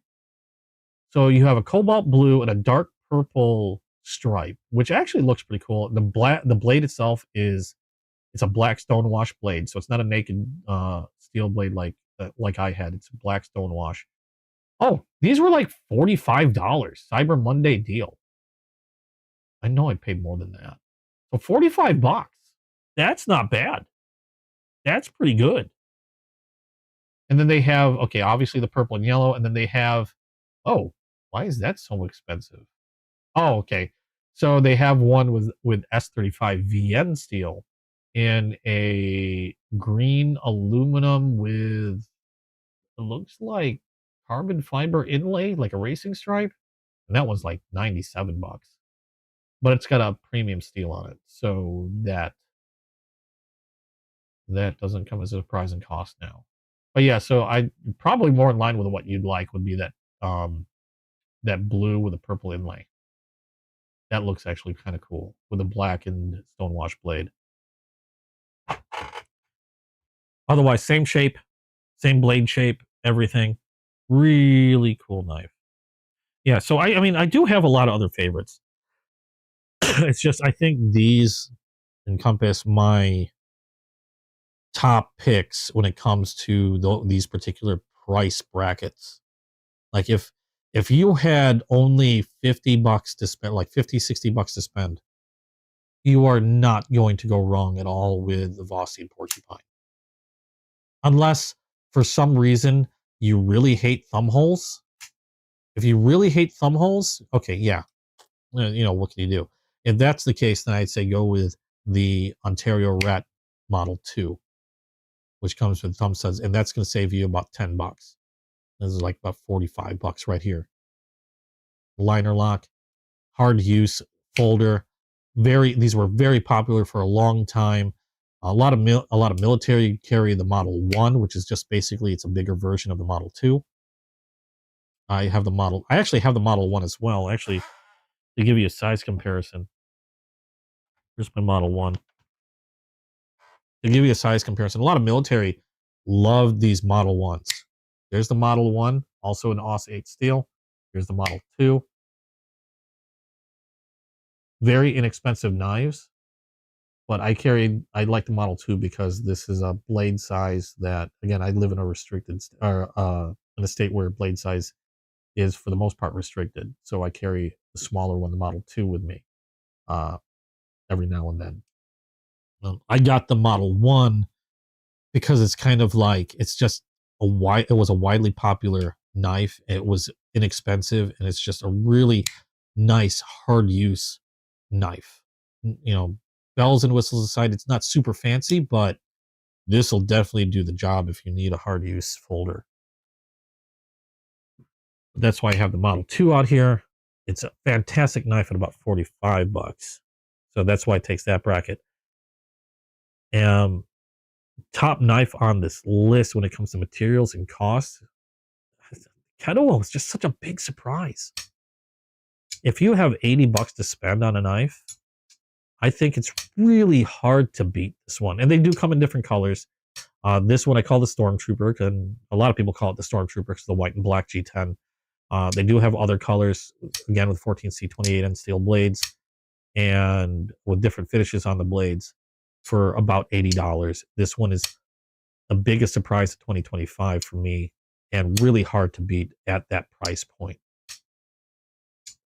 So these are all my top picks. Like if you had $130 to spend, it's hard to beat the Bel Air. If you had $80 to spend, freaking get this.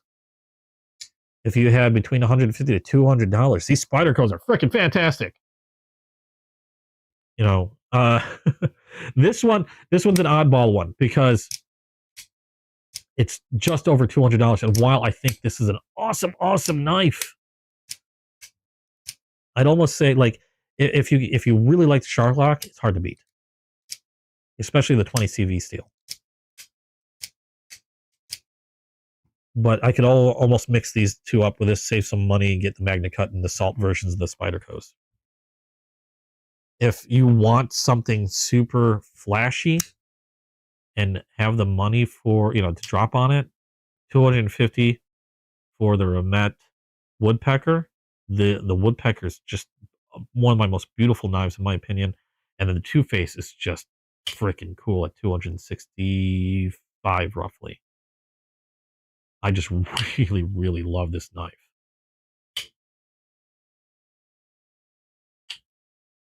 Probably don't carry it as often as any of the others, but I do carry this one on occasion. I really love carrying this one. This one's getting a lot of pocket time right here.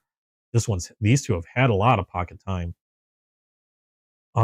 These are going to start getting a lot of pocket time. I can tell you that already. This has already been dominating. The Para 3 has been dominating my pocket for the last few days.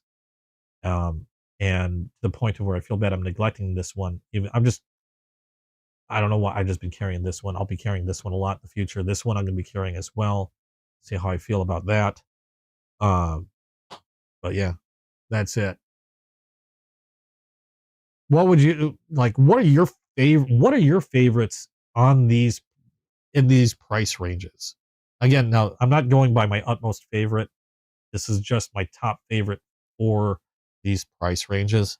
What are your favorites for these price ranges? Let me know. Comment below if you're seeing this in a VOD and not seeing this live. This one is interestingly still one of my favorite knives. And this was only $15 when I got it. The Higanakami.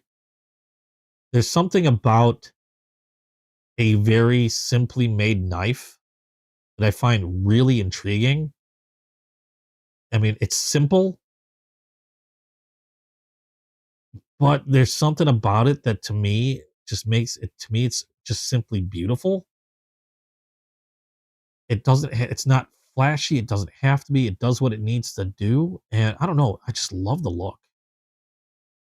It doesn't have to be super expensive to be like a really neat knife. And same with the Opinel. I know a lot of people give Opinels crap, but they're just neat knives. And they work. They do what they need to do. Now, I wouldn't use this for anything like, hard use. But like if you're cutting fruit, veggies, having dinner, like a picnic. I've known people that carry Opinel knives that they'll go to, they go to their favorite restaurant and they completely disregard the knife they get at the restaurant because a lot of times those knives are crap, and they'll pull out their Opinel and then they'll use that. I've been in a restaurant where I've seen, not my boss, a friend of mine, uh, went to the steakhouse and he pulled out his Opinel and started using it. The waiter was like, "No, we have knives." We're like, "Yeah, but this is so much better." And I couldn't blame the guy. And the Norsa was just, this one knocked out the Civivi in my opinion when it came to things under $30, because that Civivi I have carried for a super long time, but Migron has been killing it with their budget blades. And this one really kind of knocked that Civivi Mini Praxis out of the water for me. When you can get this at about the same price, and the materials and stuff like that. And not to say that I don't like the Praxis anymore. It's still a fantastic knife, but that one really took me by surprise also. So what do you think about my selections? Is there something you disagree with? Something you'd swap out for a certain price point? What do you think? I haven't had enough time on this own knife for $100. Is so far I'm really liking it, but it's not something I can. I mean, 3.5 inches. I mean, I could carry it, but again, heads would turn if I pulled this out to use for any reason. And so I don't know how much pocket time this one would get, but I've heard a lot of good things about it. The only thing is, it is, Nitro V, good blade. I think the biggest, coolest thing about this is the fact that I got it 50% off on sale, because normally these things were like $100 or like nearly $100. But I haven't had nearly enough time with this to really place it anywhere. If we were to take it at face value for $50, what I got it at, I still think the Porcupine is a much better knife in my opinion. If you were to take it at the $100 price point, I would take the Keto over it. Not saying that the O knife is a bad knife. I think the O knife is a great knife. But if you're going to spend $100, I'd say save a few bucks, go with a Keto. Notice I don't really have many in terms of traditional knives here, because a lot of traditional knives, they're going to be about the same. But have a good one, Morgan. I will say one thing.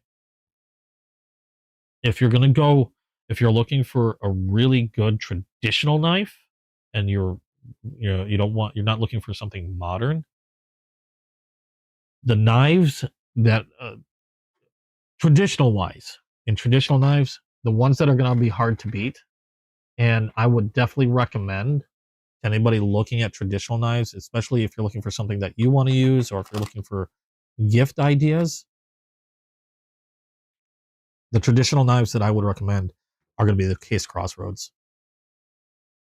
The Case Crossroads Sodbuster Jr. with the micarta scales and the S35 VN steel, for how much you can get these for in a traditional style knife, really hard to beat.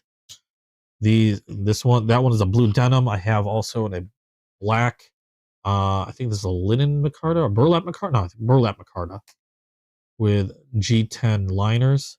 Again, S35 VN steel. I mean, these are premium steel knives, traditional Sodbuster Jr. shape, and now they have them in the Barlow. These are awesome knives. If you're looking for top traditional knives, these knives, these Crossroads, freaking take the cake unbelievably nice knives. And I love how they went with screws as opposed to pins. They did that specifically because they wanted these, for those people that like to do maybe adjustment on the pivot, stuff like that. Um, they wanted them to be easily maintained, and just awesome, awesome knives. This black burlap has seen a lot of time in my pocket as well. I've used this one actually quite heavily. I used my traditional knives. I carry a traditional knife with me all the time, and I also carry a modern. And admittedly, my traditional knives actually do the brunt of my work when I'm doing a lot of cutting. I still do use my moderns, but usually if I'm not in a rush, my my traditionals do the brunt of the work. They're actually the workhorses, and these crossroad knives are freaking amazing. And you can get them at really good prices. And none of these are over $100. Even the new Barlows, I think these roughly run around $60, if I remember correctly, for the Sodbuster Juniors. And they have other versions too. Like I like the Micartas. They have the laminate wood versions, like a green laminate wood, brown and black. Um, the Barlows come in this tan rich light and then a black and tan rich light. And the Barlows have a half stop, which is really cool. But these are really hard to beat when it comes to traditional knives.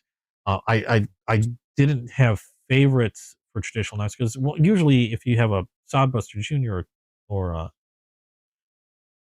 trapper knife, it all depends on personal preference at that point and just the way it looks, because they're all all the Barlows are going to pretty much act the same. All the Sodbuster Juniors are going to be acting the same and stuff like that. The reason these are set apart is because the materials that are used, specifically that S35 VN steel, in comparison to their more traditional true sharp stainless steel. You got a premium steel knife in a relatively low cost traditional pattern, which makes these crossroads friggin' amazing. So in terms of traditional knives, these crossroad knives would be my top pick if you're looking for a top pick in terms of traditional style knives, and you're not looking for something more modern like these. But oh well, we're just about at 6 o'clock, which is generally where I end this. So let me know what you guys think. This one was a new one for this week, and one of my top picks for this just around $200 bracket. Would what are your favorites for knives? Again, 20, 30 to 40 to 50 to 80, 130 in that case, 150 to 200, 200, 250 to 300. Favorite traditional knives. Let me know what you think. What do you think of my choices? Would you substitute these with anything else? I'd like to hear your choices because that's how I learn about new stuff. Um, a lot of these knives I learn about word of mouth, and I don't really start, like, especially the Keto, I don't start looking at it until somebody starts mentioning them, and then I start getting curious about it. So let me know what you guys would pick as your top knives. Now, as far as 2025 itself is concerned, if I were to pick one that was released in 2025, new for this year, what would my top pick be? It would be this, the Keto Mini Griffin. This is probably the biggest surprise this year. My top pick for 2025, being released this year.